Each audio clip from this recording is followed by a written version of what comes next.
कपित्यं जम्बुफलचारु भक्षणम्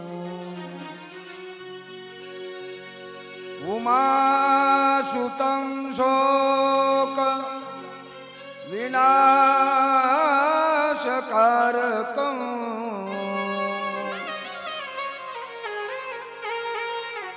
नमामि विघ्नेश्वर पाद पंकजं शुक्लां ब्रह्म विचार सारं परम माध्यां जगद व्यापिनीं विना पुस्तक धारिणी मभयता जाड्यांधकारपहं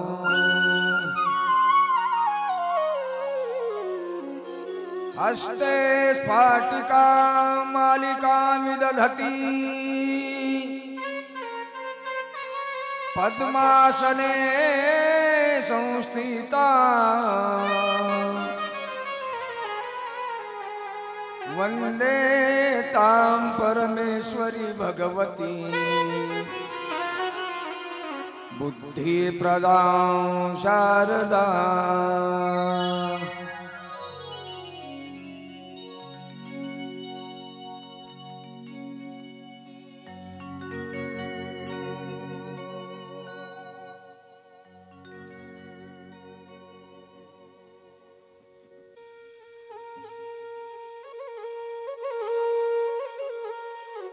शान्ताकारं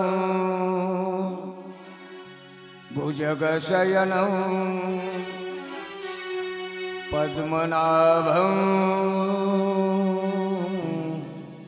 सुरेशं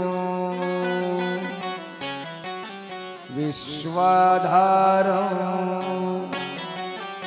गगनसदृशं मेघवर्णं शुभांगं लक्ष्मीकान्तं कमलनयनं योगी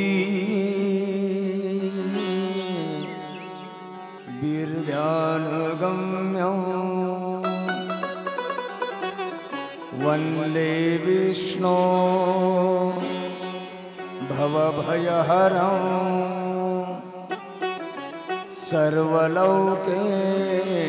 सर्वलौकिकनाथं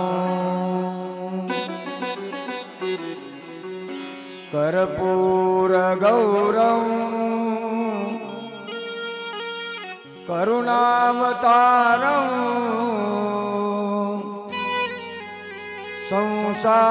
संसारसारं भुजगेन्द्रहारं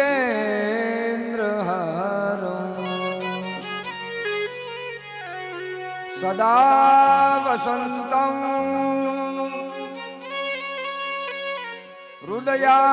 हृदयारविन्दे भवं भवामि सहितं नमामि। वसुदेवसुतं देवं कंसचाणूरमर्दनं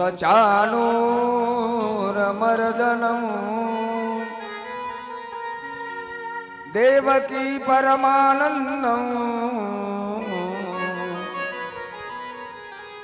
कृष्णं वन्दे जगद्गुरुं लोकाभिरामं रणरंगधीरं राजीवनेत्रं रघुवंशनाथं कारुण्यरूपं करुणाकरन्तं श्रीरामचन्द्रं शरणं प्रपद्ये।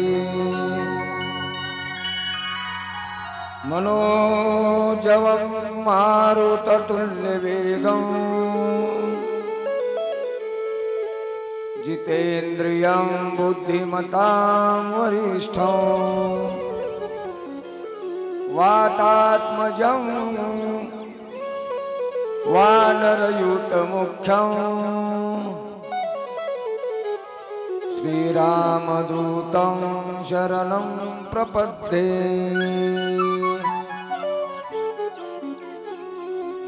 नमामि सद्गुरु शान्तं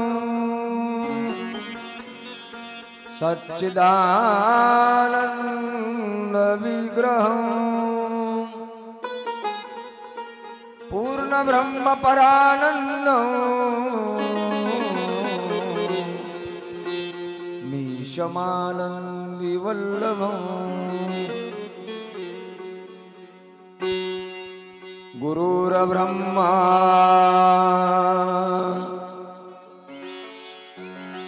गुरुर्विष्णु गुरुर्देवो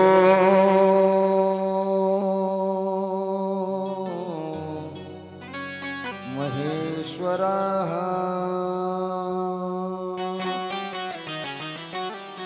गुरुर्साक्षात् परब्रह्म तस्मै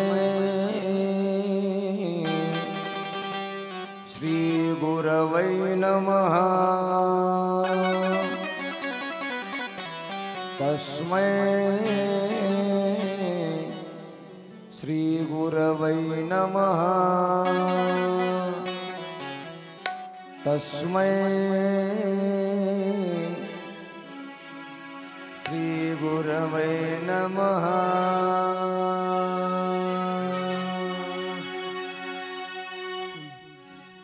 श्री राधे राधे गोविंद गोविंद राधे।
पंढरीनाथ भगवान की जय। गोपाल कृष्ण भगवान की जय। कृष्ण कन्हैया लाल की, बाकी बिहारी लाल की, माऊली ज्ञानेश्वर महाराज की जय। जगद्गुरु तुकाराम महाराज की जय। धम्मीभूत संत मोतीराम महाराज की जय। अपनी साधु श्री संत माधव बाबा महाराज की जय। बजरंग बली हनुमान की जय। राधे श्याम।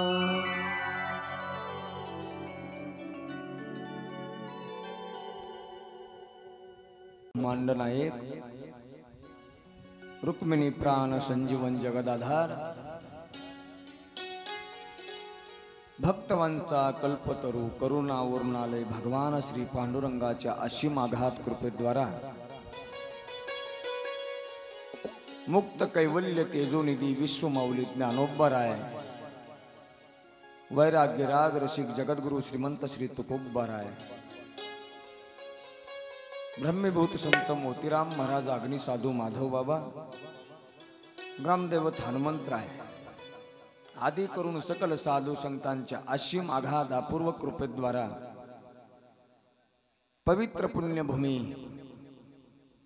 मोळवण धाकटे या आपल्या छोट्याशा गावामध्ये समापन्न होत असलेला हा माझ्या जगद्गुरु श्रीमंत श्री तुकोबराय यांच्या वैकुंठ गमनाचा त्रिशतकोत्तर अमृत महोत्सवी वर्षाच्या निमित्ताने हा दिव्य श्रीमद भागवत कथा ज्ञानयज्ञ तथा कीर्तन महोत्सव या समापन्न होत असलेल्या या उत्सवातील कथेच्या आपण आज परिसमाप्तीच्या पूर्णाहुतीच्या भगवत चिंतन सेवेसाठी सर्वजण धर्म मंडपामध्ये ज्ञान मंडपामध्ये विराजमान आहात। गेली 6 दिवस झाला आपण सर्वांनी सर्वांगाचे कान करून कथा श्रवण केलेली आहे आणि त्याच कथेची परिसमाप्ती सांगता काही वेळामध्ये या ठिकाणी होणार आहे। काहीतरी जन्मोजन्मीचं महत् भाग्य आहे तुमचंही माझंही, म्हणून माझ्या भगवंताची दिव्य लीला आपल्या सर्वांच्या कानावर पडते आहे। पुण्याशिवाय गोष्ट ही सफल होऊ शकत नाही। एका जन्मातल्या पुण्याईनं कथा ऐकणं, भक्ताचं चरित्र ऐकणं हे शक्य नाही, याला जन्मोजन्मीचं पुण्यही लागतं। जन्मोजन्मी आम्ही बहु पुण्य केले, तेव्हा या विठ्ठले कृपा केली। आपल्या गावकऱ्यांचं ज्यांनी 7 दिवस कथा ऐकली त्यांचं ह्या जन्मातलं तर पुण्य असेलच दादा, पण मागे जन्मोजन्मीची पुण्य आपल्या पदरामध्ये कर्म प्राप्त असल्यामुळे माझ्या भगवान कृष्ण कन्हैयाची दिव्य लीला तुमच्या माझ्या सर्वांच्या कानावर पडते आहे। पाहता पाहता 6 दिवस कसे निघून गेले कुणालाच कळाले नाही आणि पाहता पाहता आज कथेची परिसमाप्ती होणार आहे। काल आपण कथेमध्ये भगवान श्रीकृष्णाचा आणि रुक्मिणी आई साहेबांचा विवाह सोहळा म्हणजे लग्न समारंभ आपण काल इथपर्यंत कथेमध्ये आलो होतो। माझ्या भगवान कृष्ण कन्हैयाचा एकच विवाह सोहळा झाला असं नाही दादा, माझ्या भगवान कृष्ण कन्हैयांना किती पत्न्या होत्या त्याचं पुराणामध्ये वर्णन आलेलं आहे, 16,108। मग तुम्हाला मला सर्वांना प्रश्न पडेल, महाराज तर तुम्ही काल एकच लग्न समारंभ कथेमध्ये सांगितला, बाकीचे 16,107 लग्न कधी लावायचे देवाचे, तर ती उरलेली 16,107 लग्न आता आपल्याला लावायची। काल फक्त एकच लग्न लागलेलं आहे। त्यापैकी मुख्य लग्न झाली माझ्या भगवान कृष्णाचे 8। अजिंक्य दादा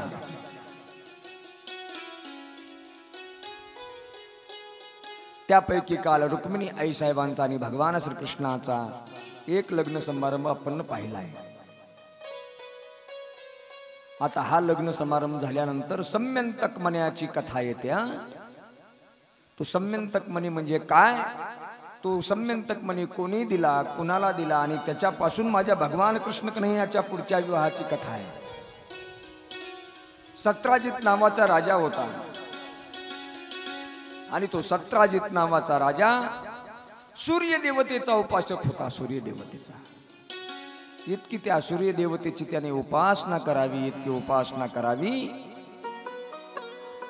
नित्यने मानव सूर्याला अर्घ्य द्यावं, सूर्याला प्रत्येकानं अर्घ्य दिलं पाहिजे। सूर्य देवता आहे तिची उपासना करणं गरजेचं आहे. आमच्या माता मावल्या पौष महिन्यातल्या रविवारी सूर्यदेवतेची उपासना करतात.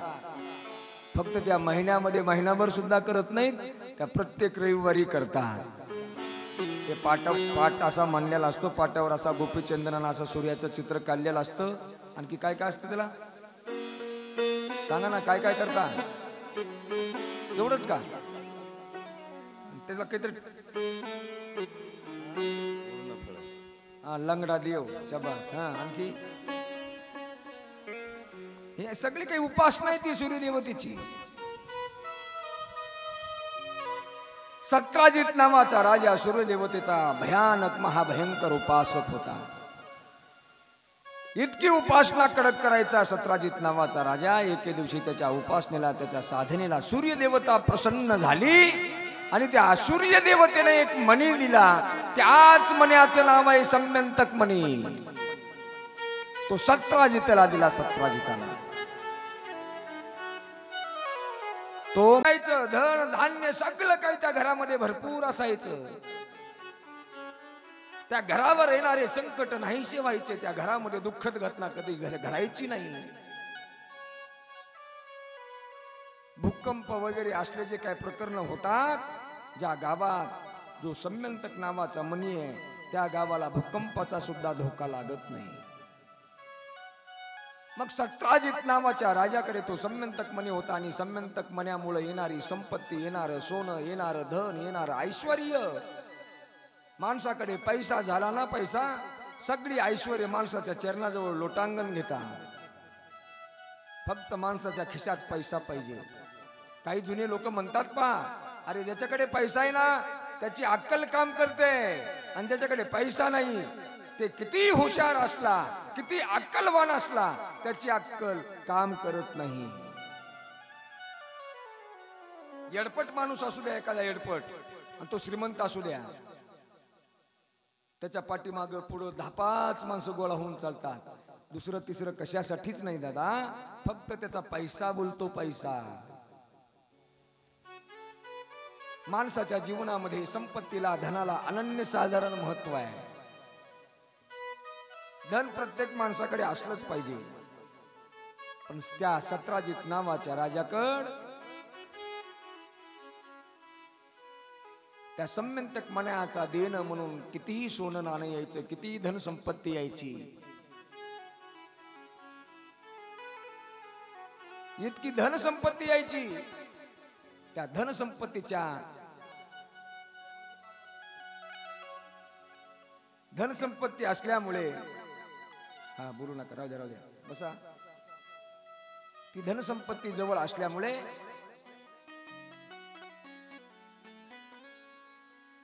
तो सत्राजित नावाच्या राजाला उन्माद आला. उन्माद. तो कोणाला वाकून नमस्कार सुद्धा करायचा नाही, अशी छाती काढूनच चालायचा. पैसेवाले माणसं तसं करतातच. ज्यांच्याकडे पैसा आहे ना त्यांना वाटतं आमच्याकडे काय आलं की. पण एक लक्षात ठेवा दादा, हे धन आहे, झाडाची सावली आहे. सकाळी इकडून असते आणि दुपारून इकडून असते. साधू संत सुद्धा सांगतात, या धनाचा न धरी विश्वास, जैशी तरुवर छाया. या धनाचा कधी विश्वास धरायचा नसतो. जशी झाडाची सावली सकाळून ज्या बाजूला असते तशी दुपारून त्या बाजूला राहत नाही ना, तसंच आहे ती. आणि त्याच्यामुळे सत्राजित नावाचा राजा देवाला मानायला तयार नाही, धर्माला मानायला तयार नाही, सांप्रदायिक कार्यक्रमाला मानायला तयार नाही. पुढं तो सत्राजित नावाचा राजा कृष्ण कन्हैया आणि सर्व देवदेवता बसले असताना एका बैठकीत आला. आणि बैठकीत आल्यानंतर ज्यावेळेस कंसाला माझ्या कृष्ण कन्हैयानं मारला आणि उग्रसेनाला राज्यावर बसवलं होतं ना, त्यावेळेस कृष्ण कन्हैया माझे भगवान कृष्ण त्या सत्राजित नावाला म्हणतात, अरे काय याचं तेज आहे, जणू काय सूर्य देवता त्याच्याकडे आली का काय. सूर्य देवता आले म्हणून सगळी सभा उठून उभा टाकली आणि सूर्यदेव आले म्हणून नमस्कार करतात.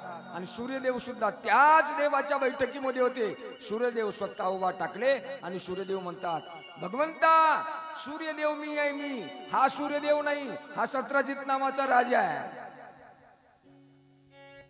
भगवान म्हटले, इतकं तेज याच्या चेहऱ्यावर. ते म्हटले हे तेज जे आहे ना याच्या चेहऱ्यावरचं, हे ह्याचं तेज नाही, हे तेज याच्या जवळ असणाऱ्या सम्यंतक मनाचा प्रभाव म्हणजे याच्या चेहऱ्यावरचं तेज आहे.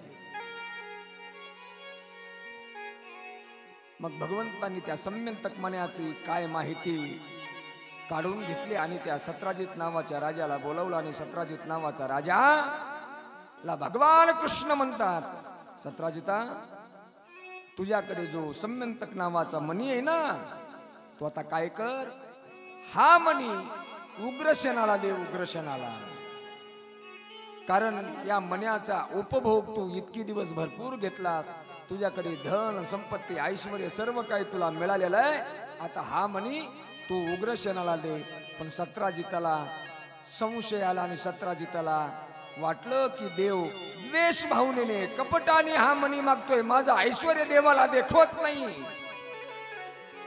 देव कपटी आहे, माझं चांगलं चाललेलं देवाला देखवत नाही, पाहवत नाही, म्हणून जाणीवपूर्वक भगवान कृष्ण मला हा मणी मागता. सत्राजितानं तो मणी काय उग्रसेनाला दिला नाही. एक लाख सांगू का दादा, एखादी वस्तू जर देवाला आवडली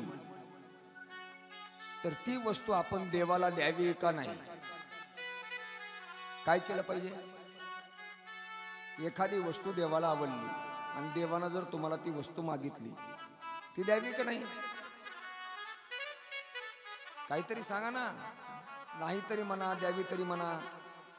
उग माझ्या तोंडाकडे तुम्ही बघालो, मी तुमच्या तोंडाकडे बघालो, काहीच रिस्पॉन्स नाही तुमचा. आजच्या दिवस करा सहकारी जरा. सांगा सांगा, बोलत चला, बोलत चला. देवाला आवडणारी वस्तू जर देवानं तुम्हाला आला, देव म्हणला, ए अक्का, ही वस्तू तुझ्याकडे आहे, ती मला आवडलेली आहे, ती मला पाहिजे, तुम्ही देताल का?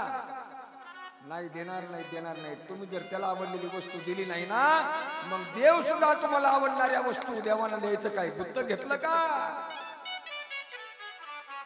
तुम्हाला वाटतं लग्न झाल्यानंतर सुंदर मुलगा मला देवानं द्यावा, देवानं गुत्त घेतलंय?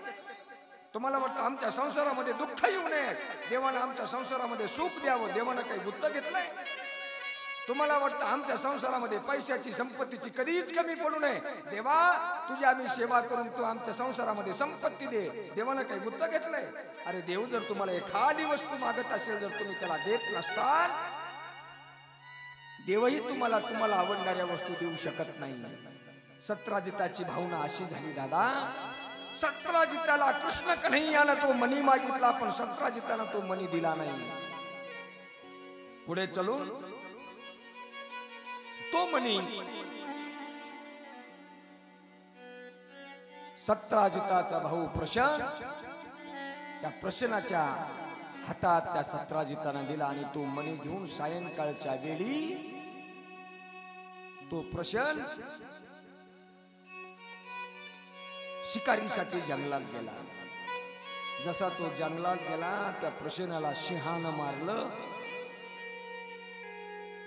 आणि त्या सिंहानं तो मणी घेतला. त्या सिंहाला सुद्धा जांबवंतानं मारलं, पुन्हा जांबवंतानं तो मणी घेतला. इकडे सत्राजित नावाचा राजा, माझा भाऊ परत कसा येत नाही म्हणून इकडे तिकडे शोधाशोध करतो, इकडे तिकडे शोधाशोध करतो. देवाच्या सभेमध्ये भगवान कृष्णानं हा मणी मला मागितला होता, मी त्याला नाही दिला, म्हणून माझ्या भावाला मण्यासाठी देवानं तर मारलं नसेल. देव चोरटा आहे, त्यानं लहानपणापासून अशा चोऱ्या माऱ्या केलेल्या आहे.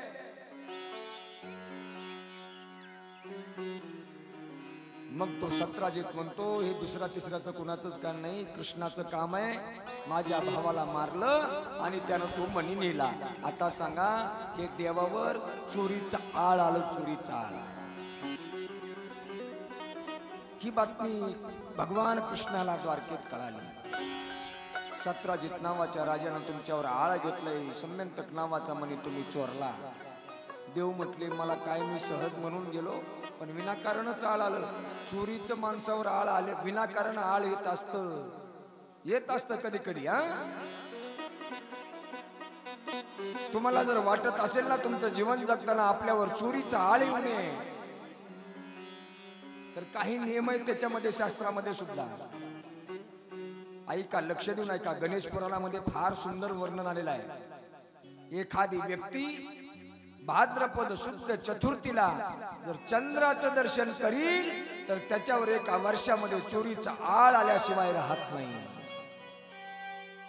म्हणून शक्यतो भाद्रपद महिन्यातल्या शुद्ध चतुर्थीच्या दिवशी चंद्राचं दर्शन सहसा कोण घ्यायचं नाही. आणि जर नजर चुकीनं जर चंद्राचं दर्शन भाद्रपद शुद्ध चतुर्थीला झालं ना दादा, नक्की ठरलेलं आहे एका वर्षामध्ये तुमच्यावर चोरीचा आळ येणार म्हणजे येणारच.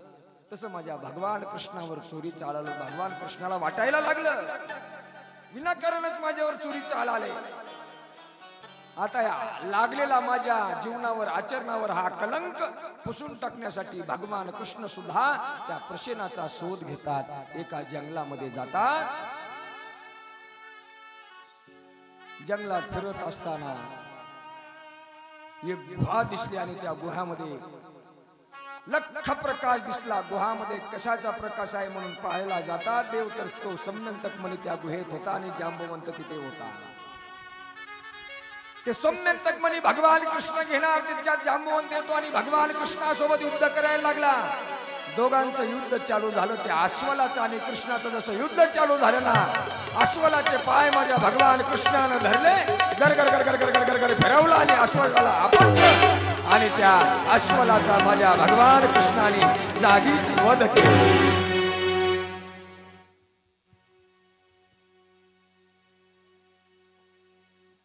आता तो अस्वल गतप्राण झाला. भगवान कृष्णानं म्हणलं जंगलात निघायला जाताना द्वारकेमध्ये लोकांना सांगून गेले होते, आलो तर मी परत येईन. भगवान कृष्ण द्वारकेतल्या लोकांना सांगतात, आलो तर मी परत येईन, नाही तर 14 दिवस माझी वाट बघा. 14 दिवसाच्या नंतर जर मी नाही आलो तर मी तुमचा नाही असं समजा. पण माझा भगवान करतुम अकर्तुम अन्यथा करतुम शक्तिधीश परमात्मा आहे.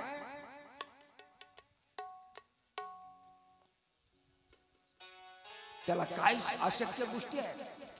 सगळ्या गोष्टी शक्य आहेत माझ्या देवाकडे. सर्व सत्ता माझ्या देवाच्या अधीन आहे. त्याच्यानंतर त्या ठिकाणी तो मणी घेतल्यानंतर त्या ठिकाणी ऋतुराज आला आणि हे मणी सत्राजित नावाच्या राजाला ज्याचा होता त्याला द्यावा म्हणून माझ्या भगवंताने मणी परत दिला सत्राजिताला. मग आता सत्राजिताला मणी परत दिल्यानंतर सत्राजिताला सुद्धा दुःख वाटू लागलं. काय बोललो कडे आपण देवाच्या विषयी, विनाकारणच त्याच्यावर आळ घेतलं. देव इतका दयाळू आहे, देव इतका कृपाळू आहे. माझ्या भगवंतानं मणी मागितला होता पण तो स्वार्थासाठी मागितला नव्हता. मग तो सत्राजित नावाचा जो राजा आहे ना, देवाच्या पुढे हात जोडून उभा टाकतो आणि देवाला म्हणतो, भगवंता कृष्णा, मी पापी आहे रे पापी.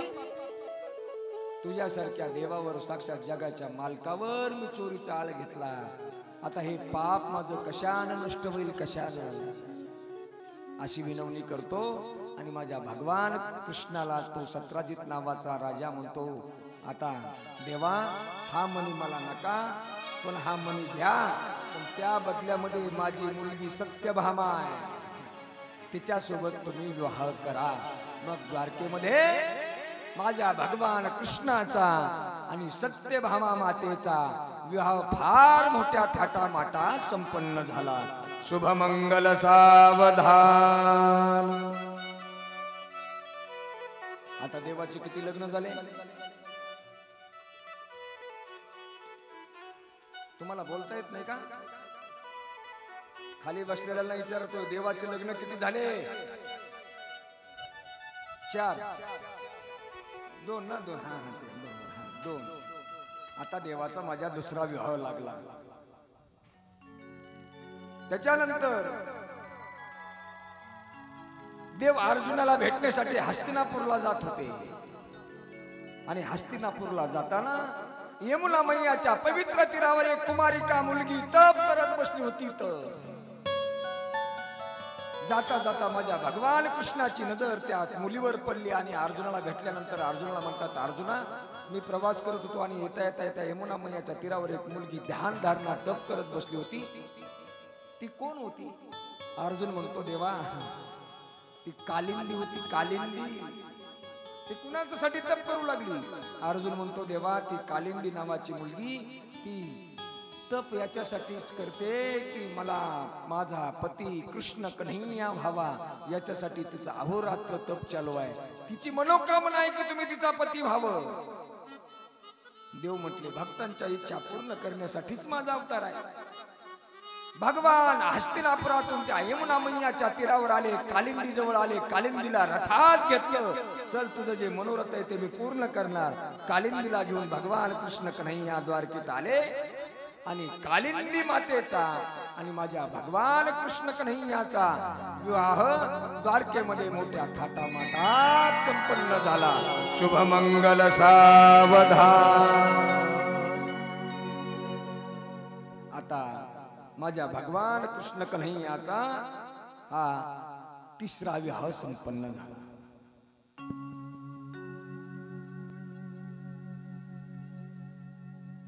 पुन्हा माझ्या भगवान कृष्णाचा जो जांबवंताचा वध, अस्वलाचा वध माझ्या कृष्ण कन्हैयानं केलताना, पण जाता जाता तो अस्वल म्हणजे जांबवंत सुद्धा म्हणत होता,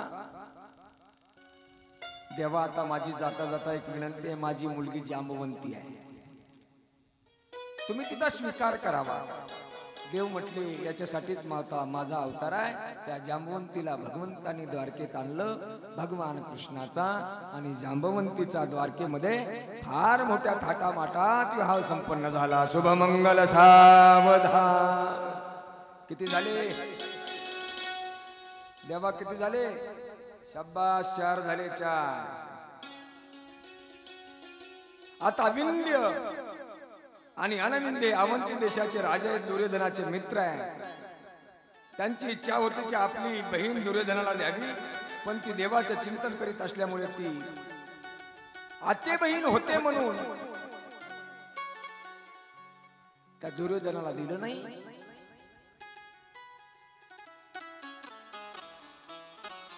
माझा भगवान कृष्ण कन्हैया माझा शत्रू दुर्योधन असताना त्याला देण्याचा विचार करता, म्हणून माझ्या भगवान कृष्ण कन्हैयाने भर सभेतून त्या मित्रविंदा नावाच्या कन्येला रथात घेतलं, द्वारकेत आणलं आणि द्वारकेत आणून माझ्या भगवान कृष्णाचा आणि मित्रविंदेचा विवाह मोठ्या थाटामाटात संपन्न झाला. शुभमंगल म्हणत जा, जरा सावधान म्हणत जा. देवाचे लग्न लागले तर तुम्ही आपलं उभं खाली माना घालून कथा ऐकायला लागल्यात. मी शुभमंगल म्हणलं की तुम्ही मोठ्यानं म्हणायचं सावधान, म्हणजे देवाच्या लग्नाचा आनंद तुम्हाला मला द्विगुणित करता येईल. आता नागनजिताची मुलगी नागनजिती हिच्यासोबत सुद्धा माझ्या भगवान कृष्ण कन्हैयाचा आणि नागनजिती देवीचा द्वारकेमध्ये मोठा विवाह सोहळा थाटामाटात संपन्न झाला. शुभमंगल शाबास. आता इथे बघा कथेला मजा.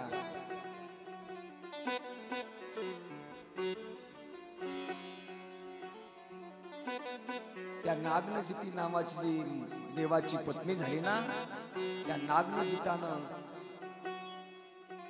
पण ठेवला होता, प्रतिज्ञा केली होती, जो पुरुष एकाच वेळी 7 बैलांना जो व्यसन घालील ना, व्यसन माहित आहे का? म्हशीच्या नाकात असते, बैलाच्या नाकात असते. कशासाठी असते? लई जर नाकात वारं भरलं ना, त्या व्यसनीला धरायचं, जनावराला असं ताब्यात ठेवावं लागतं. मग त्या नागनजितानं प्रतिज्ञा केली होती, जो पुरुष येईल एकाच वेळेला 7 बैलांना व्यसन घालील त्याला ही नागनजिती देणार आहे. माझ्या भगवंतानी गेले एकाच वेळी 7 बैलांना व्यसन घातली, म्हणून ती नागनजिती माझ्या भगवंताला सुपूर्द केली. त्याच्यानंतर आता श्रुतकीर्ती हा कैकई देशाचा राजा आहे. त्याची मुलगी भद्रा, त्याची पण त्या भद्रीची सुद्धा इच्छा होती की माझा कृष्णानं स्वीकार करावा. ती इच्छा पूर्ण करण्यासाठी माझ्या भगवान कृष्ण कन्हैयानं भद्राला आणलं आणि भद्रेला आणून द्वारकेमध्ये मोठ्या थाटामाटामध्ये तो विवाह संपन्न केला. शुभमंगल सावधान झाले ना. अशा मग ज्या भगवंताचे द्वारकेमध्ये 8 विवाह लागले आज. आणि 8वा विवाह म्हणजे लक्ष्मणा. या लक्ष्मणेसोबत सुद्धा माझ्या भगवान कृष्ण कन्हैयाने विवाह सोहळा संपन्न केला. आता राहिलेले 16,100 विवाह आपल्याला असेच सायंकाळच्या 8 वाजेपर्यंत लावायचे.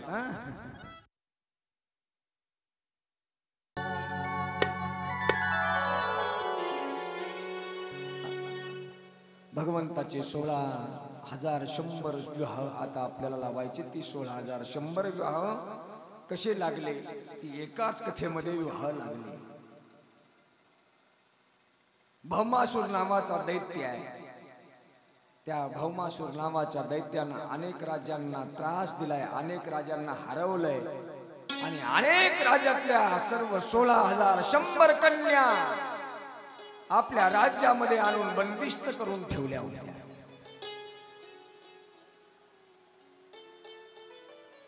वरुणाचं छत्र काढून घेतलं होतं, आधीची कुंडले काढून घेतली होती आणि त्या सगळ्या 16,100 कन्या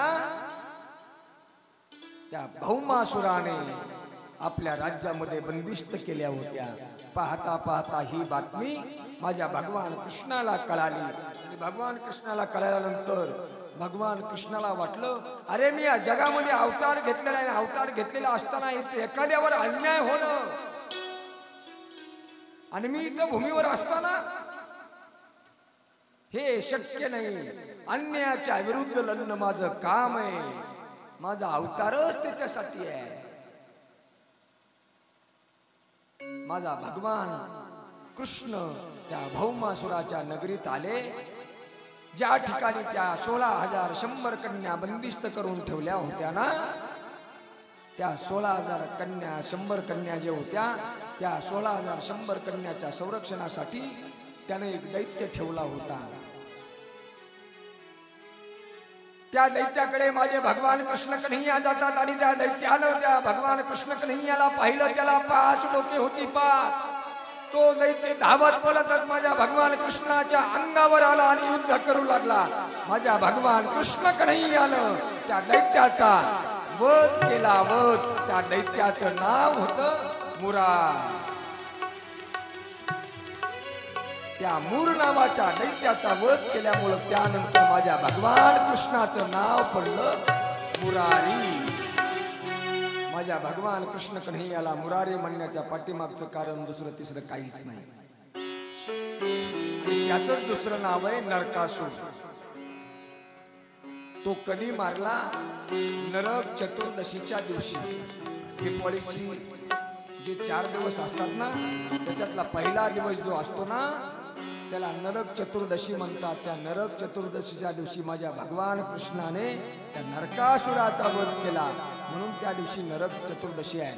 आणि त्या 16,100 कन्या बंदिस्त ठेवलेल्या सगळ्यांना मोकळं केलं, सुटका केलं. 16,100 कन्या भगवान कृष्णाच्या पुढे हात जोडून उभा टाकतात आणि भगवान कृष्ण त्या 16,100 कन्यांना म्हणतो, मुलींनो आता जा, तुम्ही तुमच्या राज्यात जा, तुम्ही तुमच्या घरी जा. त्यावेळेस त्या 16,100 कन्या भगवान कृष्णाच्या पुढे हात जोडून म्हणतात, कृष्ण कन्हैया, अरे हा जो भौमासूर दैत्य होता ना, या भौमासूर दैत्यानं आम्हाला बंदिस्त ठेवलंय आणि आज ठेवलं नाही, बरेच दिवस झाला बंदिस्त मध्ये आणून ठेवलंय. आता जर आम्ही आमच्या घराला जायचा प्रयत्न केला तर आमचे आई वडील आम्हाला घरात घेणार नाही. अरे एखादी मुलगी इतकी एक नाजूक जात असते, 4 दिवस जर घरामध्ये मुलगी नसेल ना तर गावभर चर्चा होते. गावभर फाळण्याची मुलगी 4 दिवसापासून गावात दिसत नाही, आणि जर ती 4 दिवसानंतर गावात आली, ती जरी एखाद्या नातेवाईकडे गेली असेल पण लोकांच्या तोंडाला हात लावता येत नाही, लोक काय बोलतील सांगता येत नाही. कृष्णा अरे आमचं तर घर सोडून आम्हाला वर्ष ना वर्ष उलटलेले इकडे कृष्णा. आणि आता जर आम्ही आमच्या गावात जायचं म्हटलं तर काय तोंड घेऊन जावं आम्ही त्या गावात? लोक आम्हाला काय बोलतील? समाज आमचा स्वीकार करणार नाही. त्या 16,100 कन्येचं दुःख आणि 16,100 कन्याच्या डोळ्यामध्ये आलेले अश्रू माझ्या कृष्णानं पाहिले. कृष्ण म्हटला बरोबर आहे, तुमचा स्वीकार मी करतो. अरे शास्त्रामध्ये सुद्धा एक सूत्र आहे, यत्र नारेस्तु पूज्यन्ते रमन्ते तत्र देवतः. अरे ज्या घरात नारी सुखी आहे तिथे देव राहतो. ज्या गावात नारी सुखी आहे ते गाव आनंदी असतं. याच्याही पुढे जाऊन सांगेन दादा, ज्या गावात ज्या राज्यात नारी सुखी आहे ते राज्य सुखानं नांदतं. नवे नवे ज्या देशात नारीचा सन्मान होतो ना तो देश सुद्धा आनंदी आणि सुखी असतो. त्या 16,100 कन्यांना माझ्या भगवान कृष्णाने द्वारकेत आणलं आणि 16,100 कृष्णानं कृष्ण कन्हैयाचे रूप धारण केली. आणि त्या 16,100 कन्येसोबत माझ्या भगवान कृष्णानं द्वारकेमध्ये मोठ्या थाटामाटात विवाह संपन्न केला. शुभमंगल. आता देवाचे किती लग्न झाली? हॅलो वनाबाई, किती झाले? माझ्याकडे बघा की किती झाले सांगा. 40. 4च झाले. हा बरोबर आहे, तुमचा काही दोष नाही. दुसरे लग्न लागताना तुम्ही झोपलो होता. वनाबाई म्हणायला लागल्या 4 लग्न झाले. 4. तात्या किती झाले? मला काही माहित नाही म्हणून अवघड आहे. किती? 5. अरे देवाचे 16,108 लग्न झाले. गोपाल कृष्ण भगवान की जय. असा माझ्या देवाच्या लग्न समारंभाचा विवाह समारंभांचा द्वारकेमध्ये मोठ्या थाटामाटामध्ये कार्यक्रम संपन्न झाला. आता पुढे कथा आपल्याला पाहिजे आहे. तत्पूर्वी सर्वांनी 3 मिनिटं गोड असं संकीर्तन करायचं आहे. सर्वांनी हातानं टाळी, मुखानं माझ्या भगवान कृष्ण कन्हैयाचं नाम चिंतन करायचं आहे. मेरो राधे गोविंद गोपाल मेरे बाके बिहारी लाल.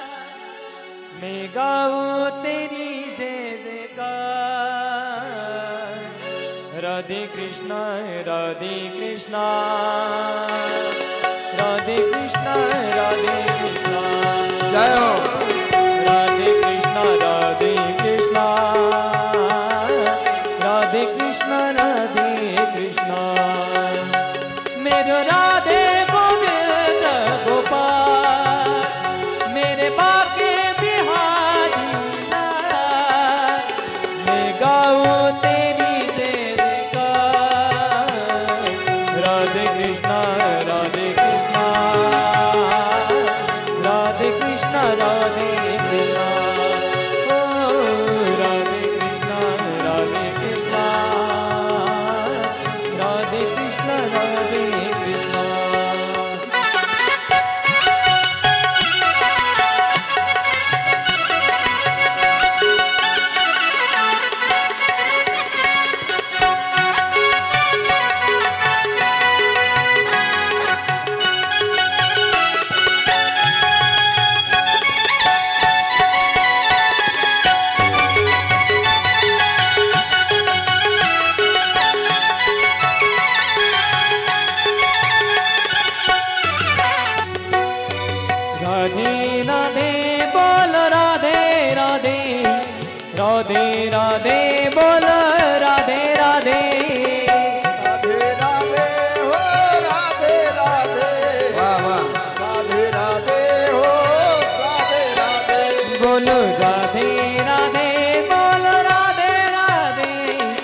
राधे राधे बोल राधे राधे राधे राधे ओ राधे राधे राधे राधे ओ राधे राधे ओ राधे राधे राधे राधे श्याम मिला दे राधे राधे राधे राधे श्याम मिला दे राधे राधे राधे राधे राधे राधे राधे राधे राधे राधे राधे राधे राधे श्याम मिला दे राधे राधे राधे राधे श्याम मिला दे राधे राधे राधे राधे राधे राधे राधे राधे राधे राधे गोपाल कृष्ण भगवान की की जय कृष्ण कन्हैया लाल लाल की जय द्वारकाधीश भगवान की की जय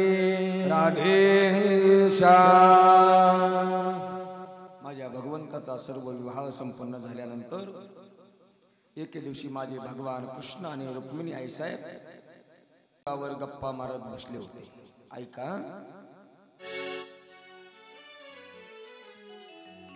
माझा देव किती चतुर आहे.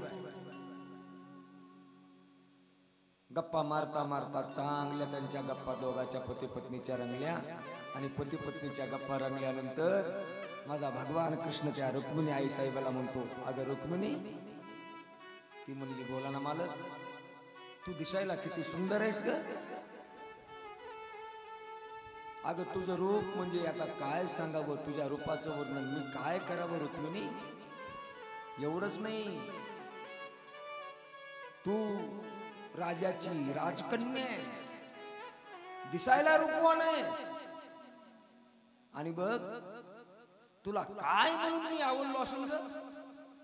कशामुळे माझ्यासोबत तू लग्न केली असशील.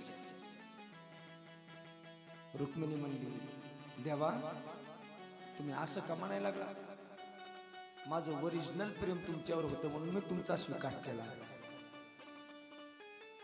नाही ग रुक्मिणी, मी विचार करतो काही काही गोष्टींचा.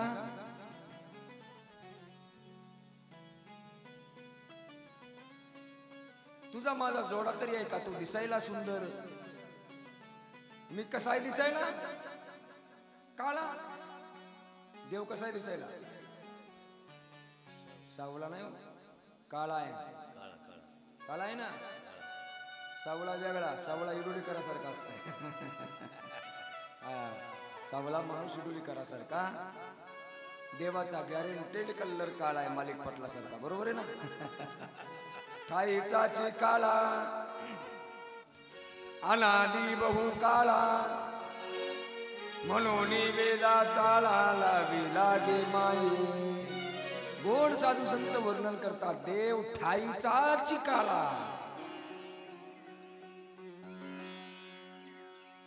आता साधू संत काळाही म्हणतात आणि साधू संत सुंदर ते ध्यान उभे विटेवरी करकटावरी ठेवोनिया.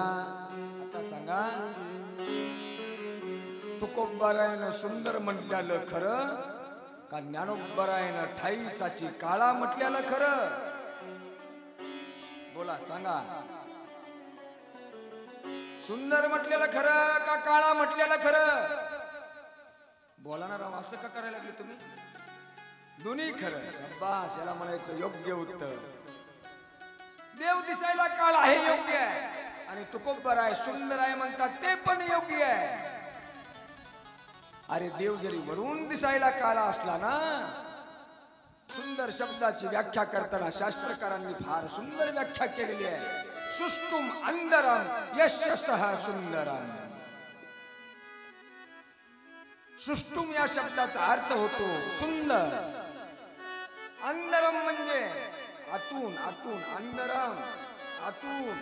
जो आतून सुंदर आहे म्हणून तू कोब्बर आहे म्हणतात. जरी दिसायला तुम्हाला कलर त्याच्यावरून काळा दिसत असेल पण तो हृदयाने आणि मनाने फार सुंदर आहे म्हणून सुंदर ते ध्यान.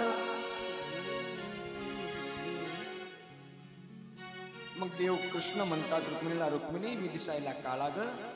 बरं जाऊ दे, दुसऱ्यांना एक एकच वडील असतात.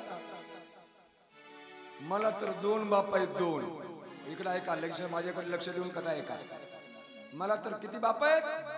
2. कोणी म्हणे वसुदेवाचा, कोणी म्हणे नंदाचा, ठावची नाही बापाचा, अकुलिसाचा श्रीकृष्ण. कोणी म्हणते वसुदेवाचा आहे, कोणी म्हणते नंदाचा आहे. माझा नेमका बापच कोणता आहे मलाच माहित नाही ग. मग आता तू माझ्यासोबत काय म्हणून लग्न केले असशील, असा कृष्ण रुक्मिणी आईसाहेबाला बोलता बोलता, ते रुक्मिणी आईसाहेबांचं हृदय कोमल असल्यामुळे हे टुचून बोलणं, याला म्हणायचं मर्मभेदी बोलणं. बोलण्यात सुद्धा प्रकार असतात. मोकळं बोलणं वेगळं, एखाद्याचा अपमान करायचा तर टुचून बोलण्याची एक पद्धत असते बघा. हे देव रुक्मिणीला असं टुचू टुचू बोलू लागले, कारण ही देवाची लीला. देवाला पाहायचं होतं की रुक्मिणीचं प्रेम माझ्यावर खरं आहे का खोट आहे, हे पाहण्यासाठी देवाने केलेली लीला आहे. माणसं टुचून बोलतात, देव सुद्धा रुक्मिणीला टुचून बोलतात. तुम्ही तुमच्या बायकोला टुचून बोलता बोलता. माझ्या रुक्मिणी आई साहेबाला मात्र हे सहन झालं नाही दादा. हे देवाचं टोचून बोलणं ऐकलं, रुक्मिणी आई साहेब जे पलंगावरून खाली पडली, मूर्छित होऊनच पडली. मग मात्र कृष्ण सुद्धा घाबरले, उठले, तांब्यात पाणी घेतलं, तिच्या तोंडावर मारलं. अगं रुक्मिणी, ए रुक्मिणी, उठ उठ उठ उठ उठ, काय झालं तुला? त्यावेळेस रुक्मिणी आई साहेब म्हणते, देवा तुम्हीच हे बोलणं मला सहन झालं नाही. मी माझं सर्वस्व तुमच्यासाठी अर्पण केले आणि तुम्ही स्वतःचा कमीपणा स्वतः तुमच्या वाणीनं वरू नका. तुम्ही कशाच कमी आहे? रंगन, रूपन, वर्णन, छाया याच्यापासून तुमचं अलिप्त लक्षण आहे. एवढंच नाही, या जगाचा करता धरता चालवता सगळे तुम्ही देवा आहात. तुमच्यात सगळे गुण आहेत. गुणातच दोष तुम्ही पाहायला लागला नाही देवा. सगळे जगत जे कोणत्या तत्वानं व्यापून केलं असेल ते फक्त आणि फक्त तुमच्या तत्वानं व्यापून केलेलं आहे. मग माझे भगवान कृष्ण हसायला लागले आणि रुक्मिणीला म्हणतात, अगे वेडे, मी तुझा विनोद केला, तुझं किती प्रेम माझ्यावर आहे हे पाहण्यासाठी हे तुला बोललो. रुक्मिणी म्हणली, तुमचा झाला विनोद, पण माझं किती अवघड झालं होतं. मी देहभाव विवर्जित झाले होते. माझा स्वतःचा मालक जर मला असं टोचून बोलतोय, जीवन जगायचंय कुणासाठी, प्राण ठेवायचंय कुणासाठी. तुम्ही जर आणखी पुढे 2 गोष्टी बोलल्या असत्या तर मी माझा प्राण या शरीरातून त्याग करणार होते. अशा रुक्मिणी साहेबाचं आणि भगवान कृष्णाचं दोघांचं भाषांतर झालं आणि दोघांचा भाषांतर झाल्यानंतर भगवान कृष्णानं रुक्मिणीचं प्रेम आपल्यावर किती आहे या लीलेमधून आपल्याला दाखवून दिलं. गोपाल कृष्ण भगवान की द्वारकाधीश भगवान की जय. आता तिथून पुढं माझ्या भगवान कृष्ण कन्हैयाच्या चरित्र ज्यांनी ज्यांनी श्रवण केलं ना, त्यांच्या जीवनातले क्लेश नाहीसे होता. राजा परीक्षित शुकाचार्यांना विचारतो, देवा, ही माझ्या भगवंताची दिव्य लीला मी 7 दिवस श्रवण करतोय. आता माझ्या जीवनामध्ये क्लेश तर राहणार नाही ना? त्यावेळी सुखदेवजी सांगतात, तुमच्या जीवनातला क्लेश नष्ट करणारी कथा म्हणजे भगवान कृष्ण कन्हैयाची भागवत ग्रंथाची कथा आहे. एवढंच नाही, या श्रीमद भागवत महापुराणामध्ये फार सुंदर श्लोक आलेला आहे. तो जर श्लोक आपण रोज सकाळी आणि सायंकाळी म्हटला तर तुमच्या संसारात कधी दुःख येणार नाही, तुमच्या संसारात कधी संकट येणार नाही, तुमच्या संसारात कशाचीच कमी भासणार नाही. तो सुंदर श्लोक आहे. मी पुढे म्हणतो, सर्वांनी माझ्या पाठीमागे म्हणा, श्री कृष्णाय वासुदेवाय, श्री कृष्णाय वासुदेव. जोरात म्हणायचा, अरे क्लेश हरण करणारा श्लोक आहे, विश्वास ठेवून श्लोक म्हणा. बघा तुमच्या जीवनामध्ये, आणि जर ज्याला कोणाला पाठ नसेल त्यांनी लिहून घ्या आणि रोज आपल्या घरात म्हणत बसा. बघा तुमच्या संसारामध्ये तुमच्या जीवनामध्ये किती बदल होतो. म्हणा सर्वजण, श्री कृष्णाय वासुदेवाय हरये परमात्मने प्रणत क्लेशनाशाय. म्हणा जोरात म्हणा, प्रणत क्लेशनाशाय गोविंदाय नमो नमः. गोविंदाय नमो नमः.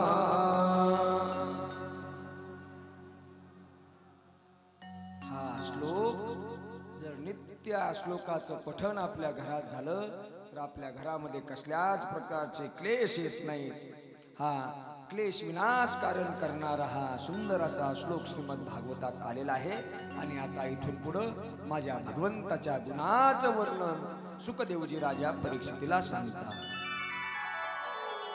आणि त्या गुणाचं वर्णन करता करताच याच्यामध्ये गोड अशी कथा म्हणजे सुदामाची कथा या गुणाच्या वर्णनातून उत्पन्न झालेली कथा आहे. माझा भगवान गुणाधीश आहे. भगवान शब्दाची व्याख्या करताना किंवा भगवंत शब्दाची व्याख्या करताना सुंदर अशी व्याख्या केली आहे. भगैव वर्तन्ते इति भगवंताः. भग या शब्दाचा अर्थ होतो गुण. सगळे गुण ज्याच्या ठिकाणी राहतात त्यालाच भगवंत म्हणतात. आता किती गुण आहेत माझ्या माऊलींनी ज्ञानेश्वरी मध्ये फार गोड चिंतन केलेलं आहे. ऐका, यशस्वी औदार्य ज्ञान वैराग्य ऐश्वर्य हे साही गुणवर्य वसती जेथ. देवाकडे 6 प्रकारचे गुण आहेत. ऐका, ऐका. यश, यश नावाचा गुण देवाकडे आहे. श्री, श्री म्हणजे लक्ष्मी नावाचा गुण देवाकडे आहे. श्री म्हणजे मांगल्य नावाचा गुण देवाकडे आहे. औदार्य नावाचा गुण देवाकडे आहे. ज्ञान नावाचा गुण देवाकडे आहे. ऐश्वर्य नावाचा गुण देवाकडे आहे. सगळी गुण देवाच्या ठिकाणी आहे. पण देव माझा इतका उदार आहे ना दादा, देव इतका उदार आहे. साईला 6 गुण माझ्या देवाने जवळ घेऊन बसला नाही, ती भक्तांना देऊन टाकली. आता कोणकोणती गुण भक्तांना देऊन टाकली त्याचं सुंदर चिंतन आणलंय. यशे थोरविला मारुती, बिभीषण केला लंकापती, औदार्य देवोनी करणा हाती, कीर्ती दिगंती वाढिनली. असं गोड गुण सगळे माझ्या भगवंतांना भक्तांना देऊन टाकले. आता माझा देव किती उदार आहे याच्यामधूनच उदार गुणाचं वर्णन करता करता, औदार्य गुणाचं वर्णन करता करता सुदाम देवाचं चरित्र, सुदाम देवाची कथा आलेली आहे.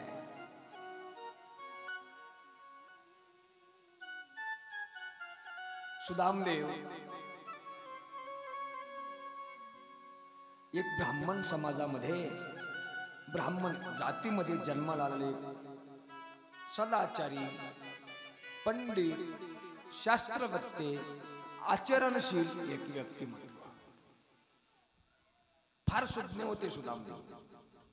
एवढंच नाही, सुदामदेव हे भगवान कृष्ण कन्हैयाचे जीवाचे मित्र, लाडके मित्र होते. त्यांचं लग्न सुद्धा झालं होतं आणि त्यांच्या पत्नीचं नाव सुशीला. त्यांना 2 मुलं झाली. पण दादा, कर्म कुणाचं कसं असतं काही सांगता येत नाही. कुणाच्या कर्मात काय लिहिलेलं आहे काही सांगता येत नाही. जरी सुदामा देवाचा लाडका मित्र असला, जीव सखा असला, पण एक दोन मित्र, त्यापैकी एक मित्र हा द्वारकेचा राजा आणि एक मित्र गरीब. त्या सुदाम देवाच्या जीवनामध्ये इतकी गरिबी होती 18 विश्व दारिद्र्य सुदामाकडे होतं. 18 विश्व म्हणजे तुम्ही सगळे सुज्ञेत गड्या. 18 गुणिले 20 काय येतं उत्तर पटकन सांगायचं, मोबाईल न काढता. पटकन पटकन खाली बसलेले कोण किती हुशार आहे कळतोय गड्या आता मला. पातकडे मुळा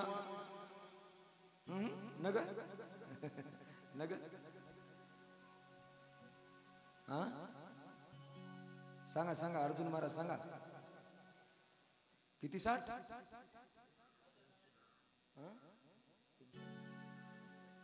किती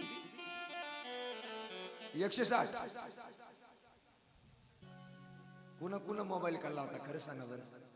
इमानदारीनं सांगायचं, लबाड बोलायचंच नाही. हा मोबाईल काढूनच ही सगळी चिटिंग केलेली आहे. कॉपी देऊन पास झाले राहू तुम्ही.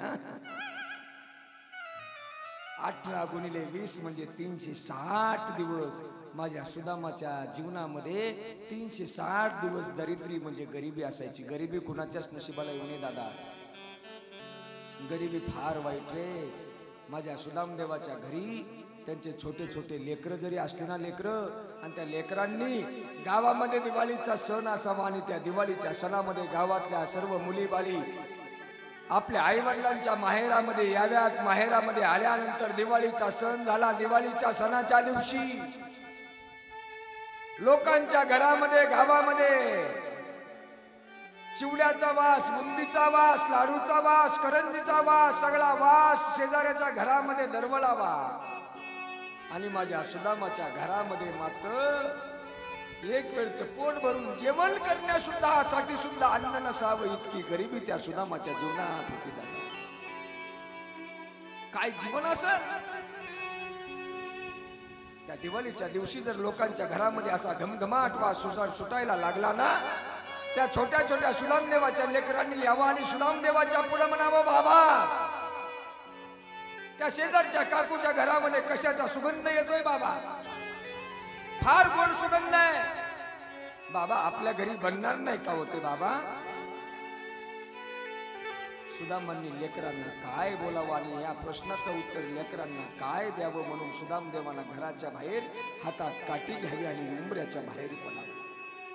त्याच लेकरांनी आईच्या जवळ जावं, सुशिलेच्या जवळ जावं. अगं आई, अगं शेजारच्या काकू लाडू तळतात, अगं शेजारच्या काकू करंज्या तळतात आई. त्यांचे लेकरं किती आनंदानं चांगलं चांगलं या दिवाळीत खातात ग आई. आपल्या घरी नाही का होणार ग आई. मग मात्र माझ्या सुदामाच्या पत्नीच्या सुशिलेच्या डोळ्यामध्ये खळखळ खळखळ अश्रू यावे. या लेकरांना काय उत्तर द्यावं आपण. कुठून आणायचं लाडूसाठी सामान, कुठून आणायचं करंज्यासाठी सामान. अरे गरिबी चित्ती होती. एक वेळचं जेवण जरी करायचं म्हणलं तर लेकरा बाळांचे पोट भरल्याशिवाय सुदामा आणि सुशिला नावाची पत्नी त्यांची जेवण अन्न सेवन करत नव्हती. माणसाचा शत्रू जरी झाला ना दादा, तो शत्रू सुद्धा श्रीमंत असावा या मताचा मी आहे. शत्रूच्या सुद्धा नशिबामध्ये गरिबी कधीच येऊ नये. गरिबीचे हाल फार वाईट रे दादा. एवढंच नाही, त्या सुशिलेच्या अंगावर एका कलरची तर साडी कधीच नसायची. तुम्हाला कळालं असेल, एक साडी जर त्या सुशिलेनं अंगावर परिधान केली ना दादा, रंगी बेरंगी कलरची साडी असायची. याचा अर्थ असा आहे, 2-4 साड्याचे तुकडे गोळा करावेत, हातामध्ये सुई दोरा घ्यावा आणि हातानं ती 2-4 तुकडे एकत्र करून साडी शिवावी आणि ती अंगावर द्यावी. अरे लेकरांनी कपडे जरा मागितले तर त्यांच्या जीवनामध्ये चांगले कपडे घालायला सुदामाच्या कधीच मिळाले नाहीत रे दादा. लोकांनी वापरलेले कपडे सुदामाच्या लेकरांनी वापरावे. अरे त्यांचा चड्डी त्यांची अंडरवेल त्यांचा पॅन्ट त्यांचा शर्ट कधीच चांगला होता त्यांच्या अंगावर नाही, सगळी फाटलेली आणि तुटलेलीच कपडे. काय ती गरिबी असेल. शेजारच्या लेकरांनी जर दिवाळीच्या सणामध्ये नवे नवे अंगावर वस्त्र परिधान केले ना, सुशिलेना बंद घरामध्ये जावं लेकरांच्या देखत सुशिला कधीच रडत नव्हती दादा. घराचा दरवाजा लावून घ्यावा आणि घराचा दरवाजा लावून आपल्या अश्रूला वाट मोकळी त्या सुशिलेनं करून द्यावी. खळखळ खळखळ खळखळ डोळ्यातले अश्रू काढावे. काय आमच्या प्रारब्धामध्ये आहे. कशामुळे देवा आमच्या नशिबाला ही गरिबी दिली असेल देवा. काय अन्याय आमचा. कधी कधी तर सुशिलेला वाटावं जिवंतच राहायचंय कुणासाठी. इतक्या गरिबीला तोंड देत जीवन जगण्यापेक्षा आपलं जीवन संपून टाकलेलं बरं. पण ती छोटी छोटी लेकरांचे चेहरे जर त्या सुशिलेच्या नजरेसमोर दिसले ना दादा, तिने जीव धरावा त्या दोन लेकराकडे बघू. सुदामदेव जर घरी आले ना, घरी सुशिलेनं त्या सुदामदेवाला म्हणावं, अहो दिवाळीचा सण आहे आणि दिवाळीच्या सणाला शेजारचे पाजारचे लेकर नवी नवी वस्त्र परिधान करतात. जाऊ द्या, दोघांना नाही गेलं होत तुम्हाला, पण एका तरी लेकराला नवं वस्त्र घ्या. सुदामांनी म्हणावं, अगं सुशिले कशानं घ्यायचे. जवळ काही असलं पाहिजे ना. माझ्या जवळच काही नाही. पण माझ्या सुदामाची सुद्धा अवस्था तीच होती दादा. सुदामदेवानं जर अंगावर धोतर घातलं ना, त्या धोत्राला सुद्धा 12 गाठी असायच्या. 12 गाठी 12 गाठी धोत्राचे तुकडे गोळा करू करू ते वस्त्र धोती अंगावर परिधान करावे. अंगावर बंडी असावी आणि ती बंडी सुद्धा फाटलेलीच असावी. इतकं 18-20 दारिद्र्य सुदामाच्या घरात होते. पण माझे सुदामजी, माझे लेकर जसे जेणेकरून एक वेळचं का होईना अन्न त्या लेकरांना पोटभर मिळावं म्हणून भिक्षा मागायचे. भिक्षा याला म्हणतात बापाची जबाबदारी, बापाचं कर्तव्य. बाप काय असतो हे सुदाम चरित्रातून शिका. अरे बाप आपल्या लेकरासाठी राब राब राब राब राबणारा तो बाप असतो दादा. एवढंच नाही, अरे एखाद्या वेळेला बापाला चांगलं वस्त्र घालायला मिळेल न मिळेल, बाप कुणाकडे घराला घेऊन जात नाही. पण माझ्या लेकरांना चांगले कपडे घालायला मिळावीत आणि माझे लेकर चांगले दिसावी त्याच्यासाठी अहोरात्र झगडणारा बाप आहे. अरे बाप दाढी जरी करायची म्हटली ना, दाढी करताना सुद्धा विचार करतो कुठं वारकाच्या दुकानात जावं, कुठं त्या दाढी करण्यासाठी आणि कटिंग करण्यासाठी 100-200 रुपये खर्च करावे. एक ब्लेड आणतो, एक ब्लेड, आणि एका ब्लेड मध्ये टेलर तो बाप एक दिसाड दाढी करतो, एक दिसाड. ते 100-200 रुपये माझ्या लेकराच्या कामाला कुठंतरी लागतील इतका फार बारकाईने विचार करणारा बाप असतो. अरे बापाची किंमत सगळी महाराज लोक तर मायेच म्हणायला लागलेत सगळे. मी आईचा द्वेष कराय अजिबात म्हणणार नाही, पण बापाचंही फार जीवनामध्ये आधार स्थान आहे. लोक म्हणतात मातृदेवो भव, बरोबर आहे, मातृदेवो भव आहे, पण त्याच्या जोडीला पितृदेवो भव आहेच ना. लोक म्हणतात आई माझी मायेचा सागर, आणि बाप काय आकाशातून पडला का? बाप काय कठोर अंतकरणाचा थोडाच आहे. अरे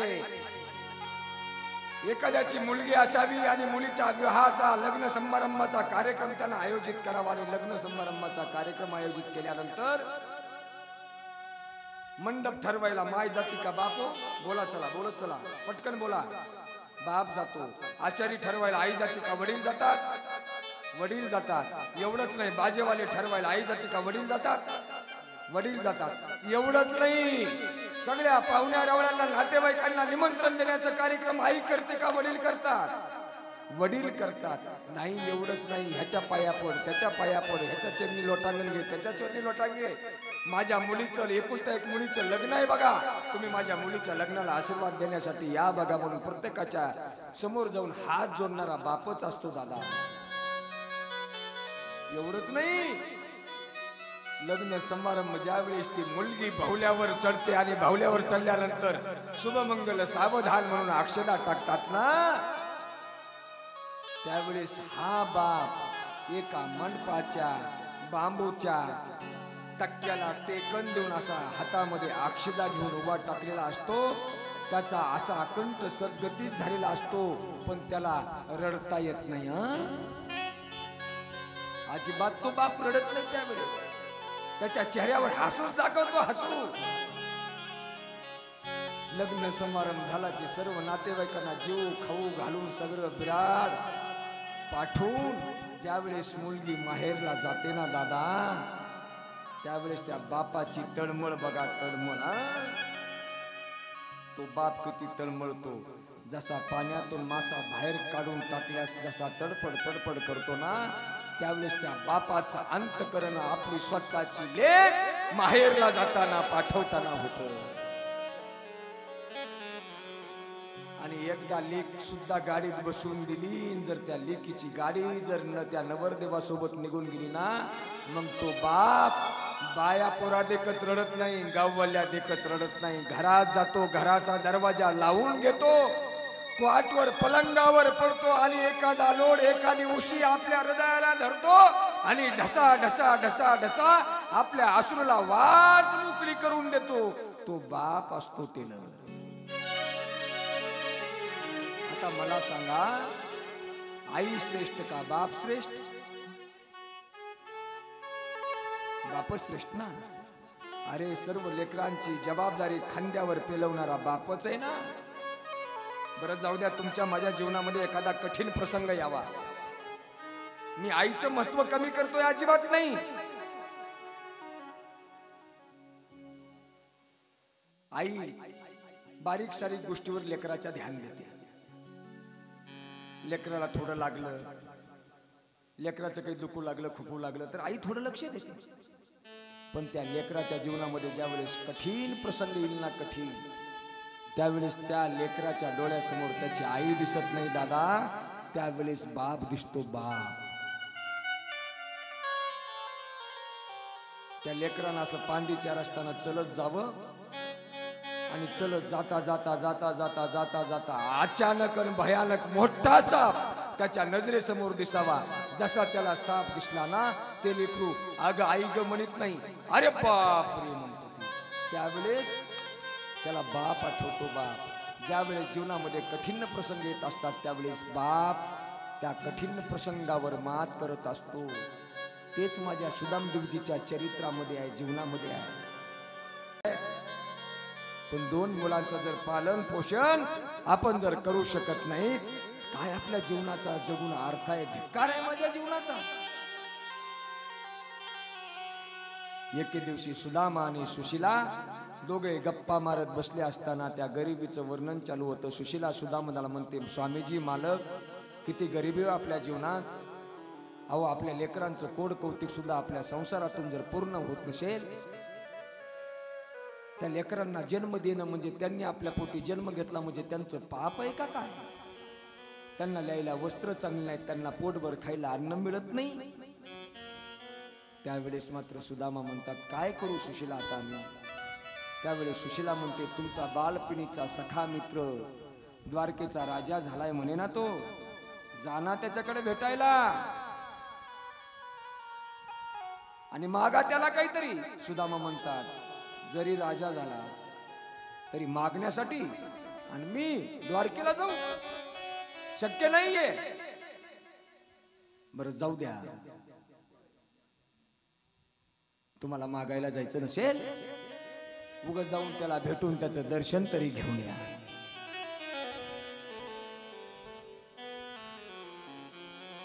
देव म्हटले, ठीक आहे, लईच म्हणतेस ना, जातो मी. पण जाताना मोकळ्या हाताने नाही जाणार हा, काहीतरी दे. देवाकडे जाताना कधी मोकळ्या हाताने जायचं नसतं. ऐका, संताकडे जाताना कधी मोकळ्या हाताने जायचं नसतं. कथा ऐकायला जाताना कधी मोकळ्या हाताने जायचं नसतं. हे शास्त्र सिद्धांत आहे. देवाकडे मला पाठवतीस ना सुशीला, मोकळ्या हाताने नाही जाणार. काहीतरी घरात आहे का बघ. त्यावेळी सुशीला घरात गेली. एका गाडग्यामध्ये किती दिवसाचे ते पोहे ठेवलेले होते. ते पोहे ते सुशीलीने बघितले. म्हणले आता मालक घरात तर दुसरं काही नाही, पोहे आहेत पोहे. त्या पोह्याला सुद्धा नंबर 1चा कलर लागला होता. तो म्हणजे काळा कलर झाला होता पोह्याचा. मग आता असले काळे पोहे सुद्धा मला कसे द्यावेत म्हणून ती सुशीला शेजाऱ्या पाजाऱ्याकडे गेली. कुणाच्या घरून थोडे पसा पसा पसा पसा पोहे गोळा केले. कुणाचे काळे पोहे, कुणाचे जाड्या पडलेले, कुणाचे पांढरे पोहे, सगळ्या कलरचे पोहे मिक्स केले टेलर.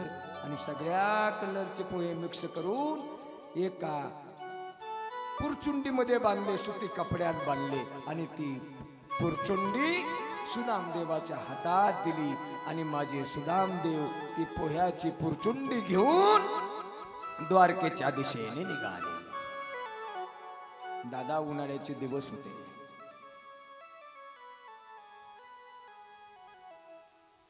उन्हाळ्याचे दिवस असल्यानंतर हातामध्ये काठी घेतलेली, पायात काही चप्पल नाही, वाहन नाही,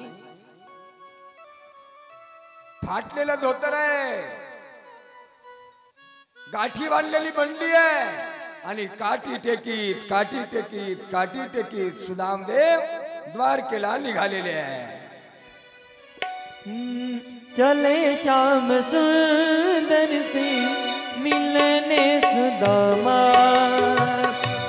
चले श्याम सुंदर से मिलने सुदामा.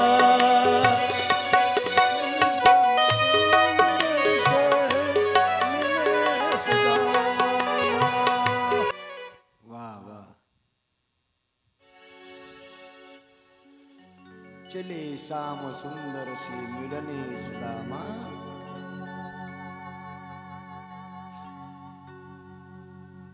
जाते जाते गाते हैं हरे कृष्ण रामा.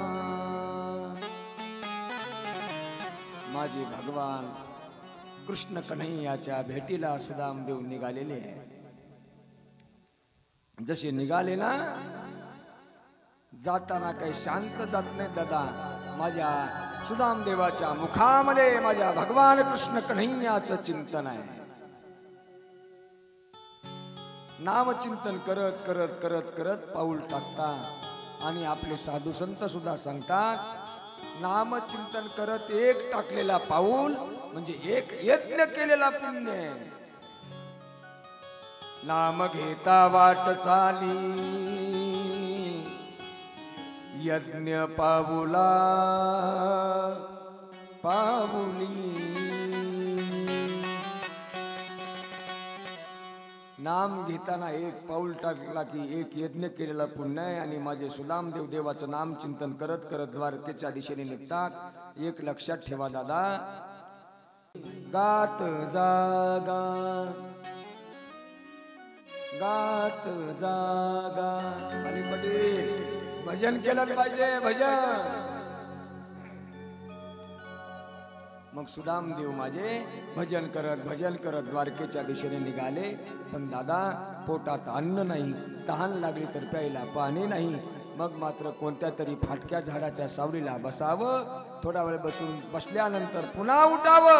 पुन्हा 4-5 पाऊल चालले की मग माझ्या सुदामदेवांना चक्रा याव्या, चक्रा. मग माझ्या सुदामदेवांनी एक झाड पाहिलं आणि झाडाखाली माझे सुदामदेव मूर्छित पडले. मग माझ्या आता कृष्ण कन्हैयाला कळालं की अरे माझा भक्त माझ्या भेटीसाठी येतोय. मग माझ्या भगवान कृष्ण कन्हैयाला अल्लाह सुदामजीला घेतलं आणि द्वारका नगरीच्या गेटवर आणून ठेवलं. आता द्वारका नगरीच्या गेटवर सुदामदेव आलेले दादा. आणि द्वारका नगरीच्या गेटवर सुदाम आल्यानंतर सुदामदेवाला वाटलं अरे आपण कुठे आलोय. पाहता तर काय द्वारका नगरी आहे, मोठा राजवाडा आहे. त्या द्वारपालावर त्या गेटवर द्वारपाल आहेत, रक्षक आहे. सुदामदेव काठी टेकीत त्या द्वारपालापर्यंत जातात आणि विचारतात, अरे कोण आहेत तुम्ही? ते द्वारपाल म्हणतात, आम्ही द्वारपाल आहे. द्वारपाल, माझा भगवान श्रीकृष्ण कुठे राहतो? ते म्हणले, हा भगवान श्रीकृष्णाचाच राजवाडा आहे, याला द्वारका म्हणतात, द्वारका. मग ते द्वारपाल म्हणतात, तुमचं नाव काय? ते म्हणतात, माझं नाव सुदाम आहे. बर, त्या द्वारपालांनी सुदाम देवाकडे खालीवरी बघितलं. गाठी मारलेलं धोतर, फाटलेल्या बंड्या, पायात चप्पल नाही, हातात काठी, अंगावर ते बी बळके कपडे. काय बाबा, काय काम आहे तुमचं? काय नाही, या नगरीच्या राजाला भेटायचंय. हा नगरीचा राजा कृष्ण म्हणजे माझा जिवलग सखा मित्र आहे. द्वारपाल खद हसायला लागले.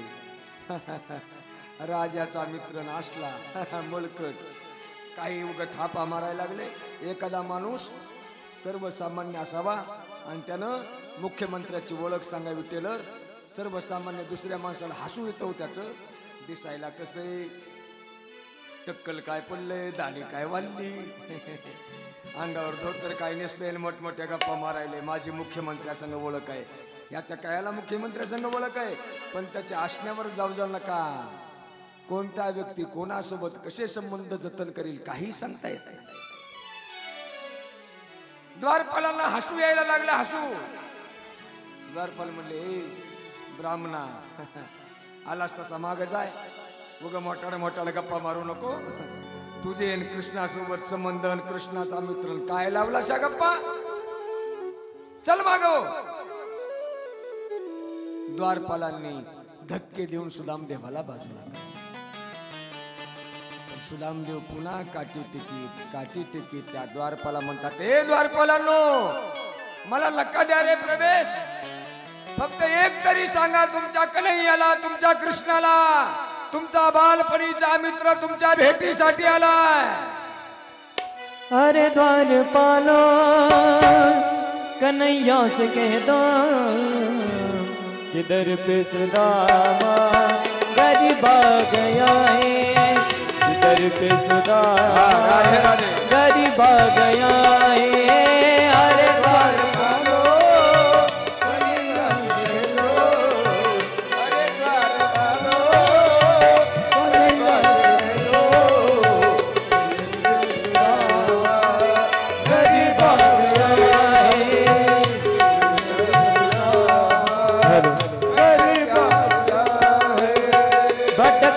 भटकते न जाने कहाँ से, भटकते न जाने कहाँ से, तुम्हारे महल के करीब आ गया है, तुम्हारे महल के करीब आ गया है.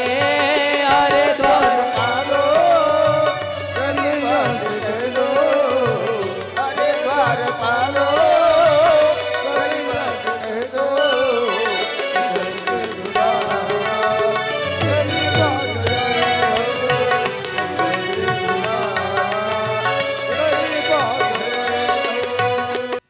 ज्यावेळी सुदामजी द्वारपालांना म्हणतात, तुमच्या राजाला, तुमच्या कृष्णाला, तुमच्या कन्हैयाला सांगा, तुमचा बालपणीचा सखा मित्र सुदामा तुमच्या भेटीसाठी दरवाज्यावर आलेला आहे. द्वारपालांना पण दया आली. काही असतात निष्ठुर, मंत्री शहाणे नसतात, पण मंत्र्याच्या हाताखालचे दीडशेने असतात. महाराज जास्त आकारिक नसतात, महाराजासंग राहणारे भजने जास्त आकारिक असतात. तसंच आहे हो, चहापेक्षा कॅटली गरम, साधी मन. अरे माझा कृष्ण कन्हैया उदार आहे, कृपाळू आहे, कनवाळू आहे, मायाळू आहे, पण हे दारावर रक्षण करायला ठेवणारे द्वारपालच अहंकारी वृत्तीचे आहे.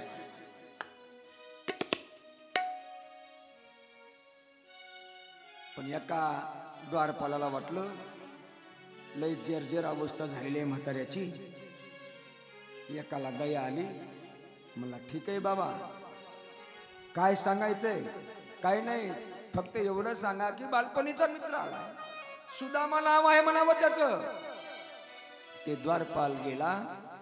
माझा भगवान श्रीकृष्ण सिंहासनावर बसलेले विराजमान झालेले होते आणि गेले अनेक महाराज, तुमचा बालपणीचा मित्र सुदामा, सुशब्द ऐकल्याबरोबर माझ्या भगवान कृष्णानं सिंहासनावरून टणकून उडी मारली आणि पळत पळत पळत पळत पळत गेट पर्यंत आले. सुनते ही दौड़े चले आए मोहन, लगाया गले को सुदामा को मोहन, लगाया गले से सुदामा को मोहन. हुआ रुक्मिणी को बहुत ही अकबर, हुआ रुक्मिणी को बहुत ही अकबर. मेहमान के साथ आज गया है, मेहमान के साथ आज गया है. अरे द्वार पालो जनाज में दो, अरे द्वार पालो जनाज में दो. दर पे सुदामा गरीब आ गया, दर पे सुदामा गरीब आ गया, दर पे सुदामा गरीब आ गया है. जसा माझ्या भगवान कृष्ण कन्हैयानं द्वारपालानं तोंडातून सुदामा शब्द काढल्याबरोबर भगवान कृष्ण पळत पळत पळत आले. गेटवर येऊन पाहता तर काय, बालपणीचा जिवलग सखा मित्र सुदामा गेटवर उभा टाकले. भगवंतांनी कडकडाटून मिठी सुदाम देवाला मारली आणि हाताला धरून द्वारकेच्या महालात आणलं आणि दादा तसं सिंहासनावर सुदाम देवाला बसवलं. सुदाम देवाच्या शरीराकडं माझे कृष्ण भगवान पाहतात. काय माझ्या मित्राची अवस्था आहे. अरे नेसायला धोतर चांगले नाही, अंगावर बंडी चांगली नाही. मग माझ्या सुदाम देवांनी सर्व पत्न्यांना बोलवलं आणि सुदाम देवांची पाद्यपूजा केली. आता पाद्यपूजा कशाने केली ऐका लक्ष देऊन. सुदाम देवाला सिंहासनावर बसवलेला आहे. कृष्ण कन्हैया मोठी परात घेतात, ताट घेतात, ताटामध्ये सुदाम देवाचे पाय ठेवतात आणि आपलं डोकं सुदाम देवाच्या पायावर ठेवतात आणि ठेवून आपल्या डोळ्यातल्या अश्रूच्या धारांनी सुदाम देवाची पाद्यपूजा जगाचा मालक कृष्ण कन्हैया करतोय. सुदामदेव म्हणतात कृष्ण माझी पाद्यपूजा करायला पण पाण्याचा तांब्या तर काही जवळ दिसत नाही आणि माझे पाय तर ओले झालेत. खाली वाकून सुदामदेव पाहतात तर माझा देव सुदामदेवाच्या शरीराकडे बघून आणि अवस्थेकडे बघून ढसा ढसा ढसा ढसा रडतो रे दादा.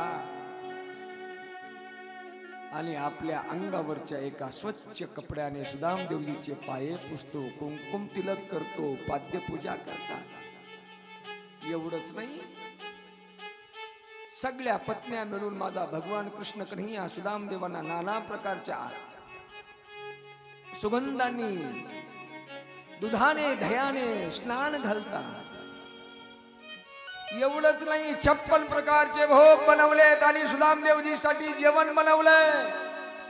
उत्तम प्रकारचं जेवण सुदामदेवजीला घालून संध्याकाळी मुक्कामाला थांबल्यानंतर एकमेकाचं क्षम कुशल विचारतात. फार सुंदर गप्पा चालतात सुदामाच्या आणि कृष्ण कन्हैयाच्या.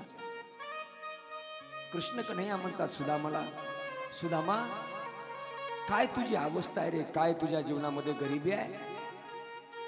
भगवंताने सुदामाच्या कपाळाकडे पाहिलं तर महाराज सुदामाच्या कपाळामध्ये या जन्मात तर नाही पण पुढचे 7 जन्म श्रीमंती ही नव्हतीच. 28 दारिद्र्यच, गरिबीच. मग मात्र बघा, मग लहानपणीच्या सांदीपानी ऋषीच्या आश्रमामध्ये 2 जण एकाच गुरुकडे शिकायला होते. त्यावेळेस आठवणी 2 जण काढायला लागले. मग कृष्ण कन्हैया सुदामाला म्हणतात, सुदामा तुला आठवता का रे एकदा आपण संदीपने ऋषींच्या गुरूंच्या आश्रमामध्ये आपण दोघं विद्याग्रहण शिकण्यासाठी होतो. आणि तिथं बघ आपला गुरुपत्नीने एका जंगलामध्ये, पावसाळ्याचे दिवस होते आणि त्या पावसाळ्याच्या दिवसामध्ये जंगलामध्ये लाकडं आणण्यासाठी आपल्याला पाठवलं होतं. आणि लाकडं आणण्यासाठी पाठवलं असताना आपल्याला तुझ्याजवळ गुरुपत्नीने, गुरुमाईने दिलेले फुटाणे होते. फुटाणे आपण जंगलामध्ये लाकड आणण्यासाठी गेलो आणि जोरात पाऊस झाला. पाऊस चालू झाला ना, इतका पाऊस पडला की सगळीकडे पाणीच पाणी. मग आपण सुदामा एका झाडावर आपण दोघं जण चढलो. आणि झाडावर चढलो आणि एका झाडाच्या फंट्याला असं घट्ट धरून रात्र काढली होती बघ, रात्र. आणि सुदामाला कृष्ण म्हणतात, सुदामा त्यावेळेस रात्रीच्या वेळी मला भूक लागली होती, पण तुला गुरुमाईने दिलेले फुटाने तू काय मला दिला नव्हतास, तूच चोरून गुपचूप खाला होतास. सुदामाला तोंडात हाणल्यासारखं होऊ लागलं हे बोलणं. कारण दादा आपल्याकडे एक भाकरी असली ना, एक भाकरी, आणि आपल्या समोर जर एखादा व्यक्ती उपाशी असेल तर धर्मशास्त्र सांगतं आपल्यातली अर्धी भाकरी त्या पुढच्या विपाशी माणसाला द्यावी. मग तुम्हाला आनंदानं तुमच्या जीवनामध्ये कशाचीच कमी पडत नाही. अप्पलपोटे माणसांची संख्या जास्त जगतामध्ये झालेली आहे. अप्पलपोटेपणा आणि स्वार्थीपणा जर सोडला ना आणि थोडस निस्वार्थी जीवन माणूस जगायला शिकला ना, त्याच्या जीवनामध्ये अलौकिक आनंद प्रदान होत असतो. पण निस्वार्थपणा कुठं गेला? आपण सगळा स्वार्थच आपल्या तुमच्यात माझ्यात ठसून भरलेला आहे. सुदामाच्या जीवनामध्ये एवढी जी गरिबी आली ना, दुसरं तिसरं काही नाही, फक्त मुठभर फुटाण्यामुळे आली होती. फुटाणे, त्याच्यातले जर 4 फुटाणे माझ्या भगवान कृष्णाला दिले असते ना, एवढ्या दुःखाला सुदामदेवाला सुद्धा सामोरं जावं लागलं नसतं. मुठभर फुटाण्याची अपेक्षा जीवनामध्ये इतकं दुःख देते. आणि तुम्ही आम्ही तर किती अपेक्षा धरून जीवन जगतोय. म्हणूनच तुमच्या माझ्या जीवनात सारखं दुःख दुःख दुःख जे आहे ना, हे दुःख फक्त अपेक्षेचं दुःख आहे. मग रात्रभर माझ्या भगवान कृष्णाने आणि सुदामानं गप्पा मारल्या. दुसऱ्या दिवशी सकाळी परत पंचपक्वान्नाचं भोजन सुदामदेवजींना केलं. ते जेवण सुदामदेवाने केलं. 2-4 दिवस सुदामदेव राहिले. आणि राहिल्यानंतर हळू सुदामदेव म्हणतात, काय ह्याचा राजवाडा, काय ह्याचं वैभव, काय ह्याच्या 16,108 पत्न्या, या पत्न्याच्या अंगात काय काय अलंकार, त्याच्या पत्न्या किती मेकअप केलेल्या. श्रीमंताच्या देव म्हणजे श्रीमंतच आहे ना. आणि माझ्या पत्नीची काय अवस्था, फाटलेली साडी, शिवलेली चोळी, आणि या देवाच्या पत्न्या किती मेकअप करून, नटून थटून, चांगले वस्त्र परिधान करून. सुद्धा मला थोडीशी मनात अपेक्षा जागी झाली की आता मी जर गावाकडे निघालो ना, गावाकडे जाताना नक्की मला काहीतरी देव देईल. पण त्याच्या अगोदरच माझ्या भगवान कृष्ण कन्हैयाने सुदामदेवाला विचारलं, सुदामा तुम्ही आमच्याकडे येत असताना माझ्या वहिनीचा स्वभाव मला माहित आहे. वहिनीनं काय दिले आमच्यासाठी, काय वहिनीने दिले आम्हाशी, दाखवावे गे श्री कृष्ण म्हणे. वहिनीनं काय दिले म्हणून पाहायला जवळ कृष्ण जातात तर सुद्धा मला लाज वाटायला लागली. 4 घरचे पोहे, घरचे किती दिवसाचे पोहे, काळ्या कलरचे, जाळ्या पडल्याले, पांढऱ्या कलरचे, 2-3 कलरचे मिक्स पोहे. देवाला अशी ती सुदामानं पुरचुंडी अशी धरावी आणि पाठीमागं धरावी. काय म्हणून देवाला ही पुरचुंडी दाखवावी, देवाला लाज वाटावी, काय म्हणून दाखवावी. सुदामाला वाटावं देव आहे हा काय खातो, आणि असले जाळ्या पडलेले काळ्या कलरचे पोहे देवाला. मग जसा जसा ती पोह्याची पुरचुंडी सुदामा अशी पाठीमागं दाबू लागला ना, मग मात्र माझ्या देवाला उत्कंठता लागली. आणि उत्कंठता लागल्यानंतर देव जवळ जायला लागले. काय सुदामा दाखव, काय सुदामा दाखव. पाहतात तर काय कह्याचं तरी गाठोडं सुदामदेव लपून ठेवण्याचा प्रयत्न करतात. देवाची आणि सुदामाची धरपकड लागली आणि त्या धरपकडीमध्ये देवानं ती पुरचुंडी धरली. पाळणार इतक्यातच ती पुरचुंडी फाटली आणि सगळे पोहे रानुमाळ पडले. जसे ती खाली पोहे पडले ना, माझ्या भगवान कृष्णानं ते पोहे कधी काय ह्याला पोहे खायला मिळालेच नाहीत. अशा पद्धतीमध्ये गप्पा गप्पा गप्पा गप्पा पोहे खायला लागला. तितक्यात 16,108 पत्नी आल्या आणि देवाला म्हणतात, अरे स्वामी, भक्ताचा प्रसाद एकट्यानंच खायचा नसतो, तो आम्हाला पण ठेवा. सगळ्या 16,108 पत्न्या सुद्धा त्या पोह्याचा एक एक शीत तरी आपल्या नशिबाला येईल, आपल्याला वाट्याला येईल अशी तुरमण त्या 16,108 पत्न्यांची पडली. ज्या पुण्यवान होत्या त्यांच्या हाती तो माझ्या भक्ताचा सुदामदेवाचा प्रसाद लागला. सगळ्यांनी ते पोहे खाले आणि सुदामदेव द्वारका सोडून आपल्या नगरीकडे निघाले. जसे सुदामदेव द्वारकेहून आपल्या नगरीकडे आले तर माझा भगवान किती कृपाळू आहे दादा. भगवंताचं ब्रीद आहे, घेशी तेव्हा देशी ऐसा सशी उदार. देव अगोदर घेत असतो, हा नंतर देत असतो.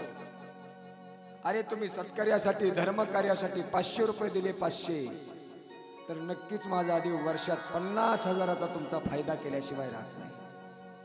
तुम्ही सत्कार्या धर्मकार्यात जर 1,000 रुपये दिले तर नक्कीच माझा देव वर्षामध्ये तुमचं 1,00,000 रुपयाचं काम केल्याशिवाय राहत नाही. तुम्ही जर 10,000 लाखो रुपये धर्मकार्यात दिले तर तुमचा देव जितक्या पटीनं तुम्ही देवाला देता त्याच्या कित्येक अनंत पटीनं माझा भगवान परमात्मा तुम्हाला देत असतो. बघा, सुदामानं कृष्णाला काय दिलं होतं? जाळ्या पडलेले काळ्या कलरचे पोहे. सुदामा जसा त्याच्या नगरीत आला ना, पाहतात तर काय, गावचा मंदिर मंदिरासारखं राहिलं नाही. मंदिर चकमक चकमक चमकाय लागलं, गावातले रस्ते चमचम चमकाय लागले. सुदामदेव म्हटले, माझा रॉंग नंबर लागला का काय? माझंच गाव आहे का? एका व्यक्तीला विचारलं, अरे हे गाव कोणतं? ते म्हणला, देवा तुमचंच गाव आहे ना. माझं घर काय? तुमचं घर पुढचं. घराच्या जवळ जसे जसे सुदामा जातात तर ते घर सुद्धा चमचम चमचम चमचम चमचम चमकायला लागलं.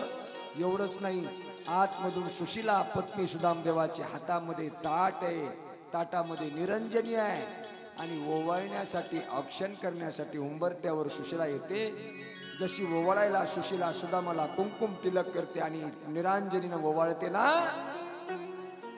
सुदामदेव त्या सुशीलेकडे खालीवरी खालीवरी खालीवरी पाहतात. रॉंग नंबर तर लागला नाही. इतकी नवी साडी, इतकी अंगावर अलंकार, अगं तूच आहेस का? सुशीला म्हणते, मालक मीच आहे. मग एवढे अलंकार, एवढे झरभरीत वस्त्र? त्यावेळेस सुशीला म्हणते, तुम्ही तुमच्या मित्राला भेटाय गेलात ना, तिकडे गेल्यानंतर हा सगळ्या गावामध्ये झालेला बदल आहे. अरे एका मुठभर पोह्याच्या बदल्यात माझ्या सुदामाला माझ्या कृष्णानं अख्खा गावच सोन्याचा दिला. मुष्टीभर पोह्यासाठी गाव सुवर्णाचा दिदला गा. इतका माझा देव उदार आहे, पण त्याचा देत असताना भावनेनं द्या, श्रद्धेनं द्या आणि निष्ठेनं द्या. असे माझ्या भगवंताचे दिव्य लाडके मित्र सुदामदेवांचं चरित्र आपण आतापर्यंत श्रवण केलेलं आहे. आजच्या या कथेसाठी आपल्या सर्वांचे आवडते लोकप्रिय माजी आमदार आणि या श्रीमद भागवत कथेचे यजमान माननीय श्री बभरुवांजी खंदाडे साहेब या ठिकाणी कथेला भेट देण्यासाठी आज आवर्जून उपस्थिती राहिले आहेत. सर्वांनी साहेबांचं टाळ्याच्या गजरामध्ये स्वागत करा.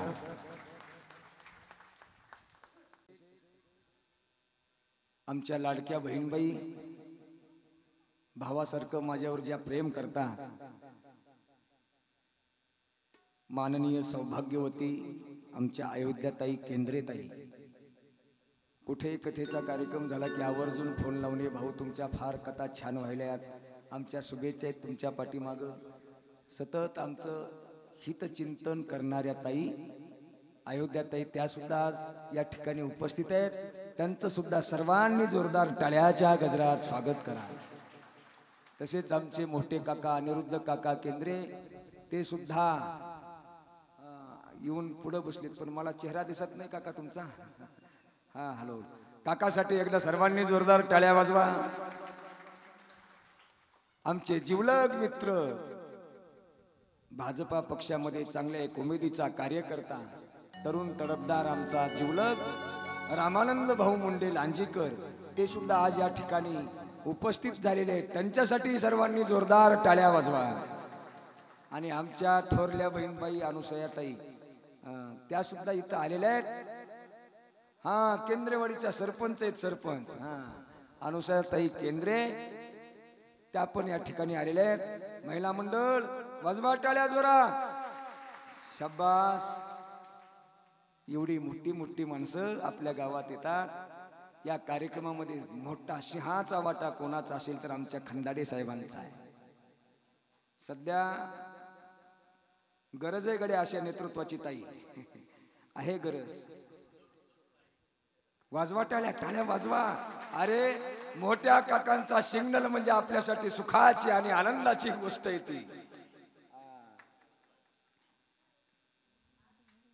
सध्या महाराष्ट्रात काय चालू आहे आता हे काही मी व्यासपीठावरून सांगायची काही गरज नाही. लाईव्ह कार्यक्रम चालू असल्यामुळं थोडंसं काही बंद नाही तर मला मी सांगेन उद्या काल्याच्या कीर्तनात. आणि त्यातल्या त्यात आपल्या तालुक्यात तरी खंदाडे साहेबासारख्या कार्यकर्त्याची गरजच आहे. अरे कुणाचं सुख असेल, कुणाचं दुःख असेल, कुणाची अडचण असेल, फक्त या तालुक्यामध्ये दोनच व्यक्ती अशा आहेत की त्यांच्या मनगटाला धरून आपण बोलू शकतो. एक नंबरला आपले खंदाडे साहेब आणि दुसरे म्हणजे अशोक काका केंद्रे. हे फक्त दोनच माणसांचे दरवाजे आपल्याला 24 तास आपल्या आडी अडचणीसाठी मोकळे असतात. आणि यावेळेस तरी खंदाडे साहेब आमदार होणारच आहे, त्यात काही शंकाच नाही.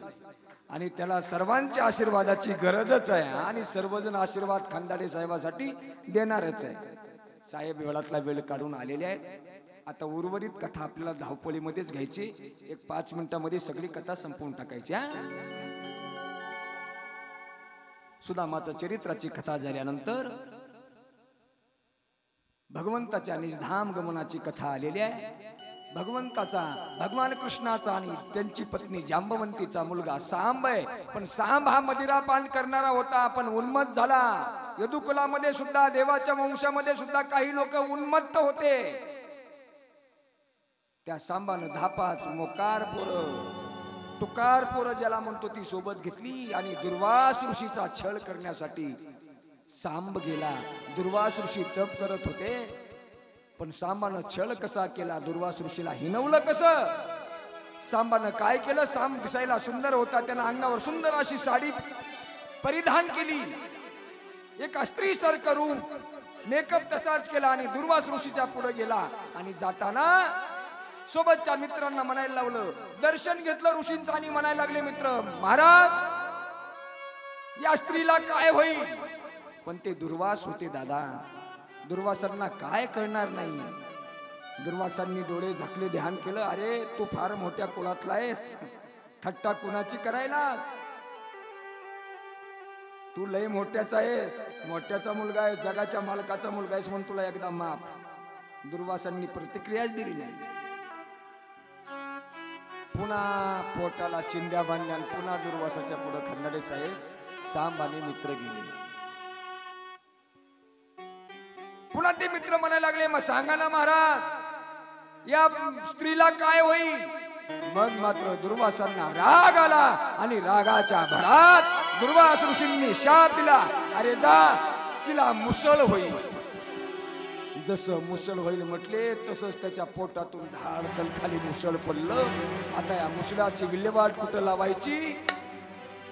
सगळ्या सहकार्याने त्याचा चक्का चूर केला, समुद्रात फेकलं. पण महाराज लोखंडाचं मुसळ होतं ती, त्याचा कुठं बुगा होत असतो का. त्याच्यातला एक तीक्ष्ण असा भाग एका माशानं गिळला.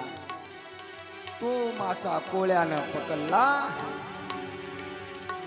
आणि ते मासा फडल्यानंतर त्याच्यातून छानपैकी एक त्याला असं तीक्ष्ण हत्यार निघालं, ते म्हटलं चांगलं गड्या आहे, त्याचा बाण तयार होतो.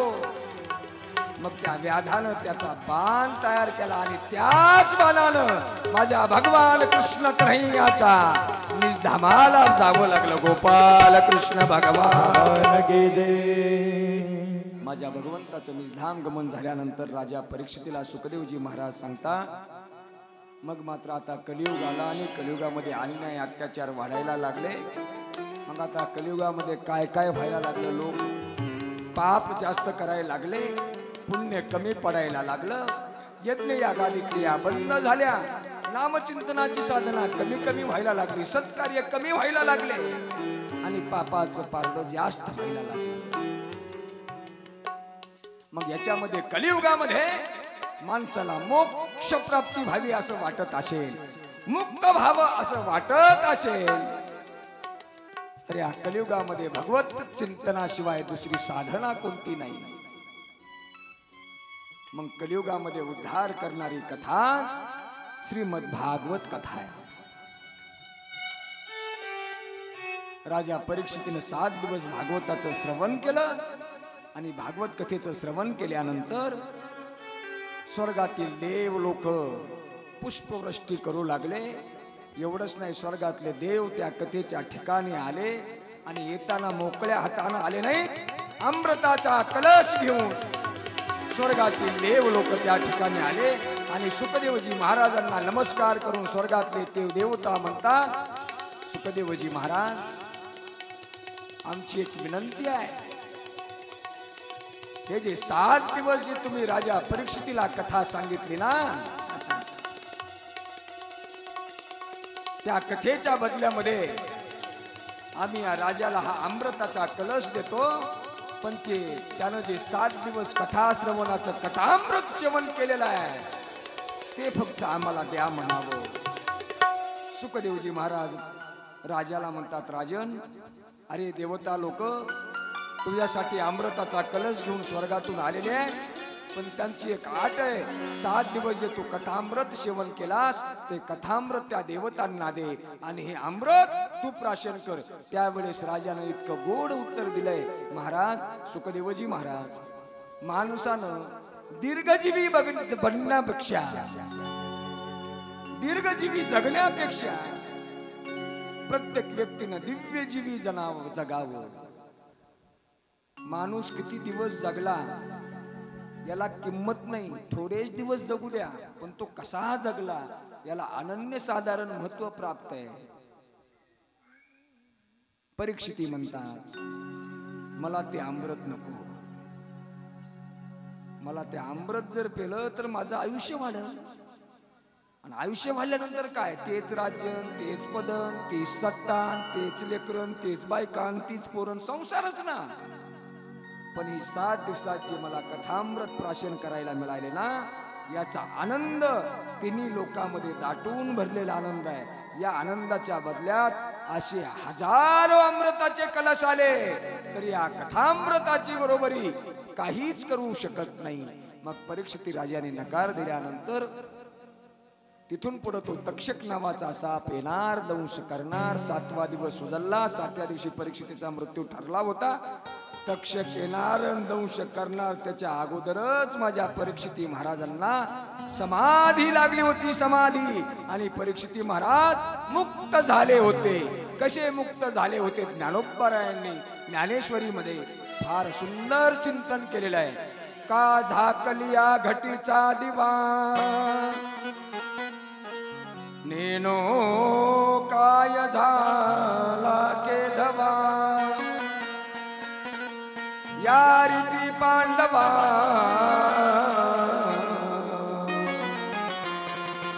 देहठे विजय पुंडलिका वरदे हरि विठ्ठल ज्ञानदेव तुकाराम. गोपाल कृष्ण भगवान की जय.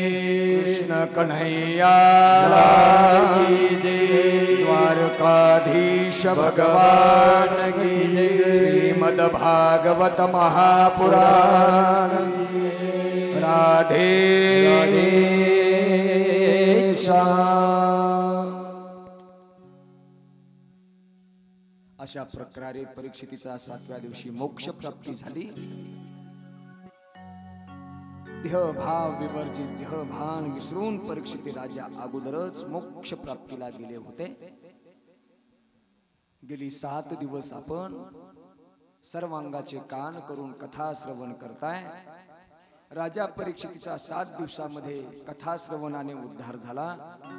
तुमचा आमचा सुद्धा उद्धार होणार आहे, यात कसली शंका नाही. नक्कीच तुमचा माझा सर्वांचा उद्धार होणारच आहे. 7 दिवसाच्या सेवेमध्ये वक्त्याकडून किंवा श्रोत्याकडून एखादा काही दोष घडला असेल, त्या दोषाची निवृत्ती म्हणून एक मंत्र असतो. कथा समारोपाच्या वेळी तो मंत्र सर्वांनी मिळून म्हणायचा, म्हणजे आपल्याला तो दोष लागणार नाही. सर्वांनी टाईट बसायचं, सपेटे बेटे सावधान. सर्वांनी डोळे झाका. हरये नमः म्हणा सर्वजण. हरये नमः हरये नमः हरये नमः हरये नमः हरये नमः कुंडलिका वरदे हरि विठ्ठल श्री ज्ञानदेव गोपाल कृष्ण भगवान की जय. पंढरीनाथ भगवान की जय. माऊली ज्ञानेश्वर महाराज की जय. जगद्गुरु तुकाराम महाराज की जय. श्री संत मोतीराम महाराज की जय. श्री संत माधव बाबा महाराज की जय. राधे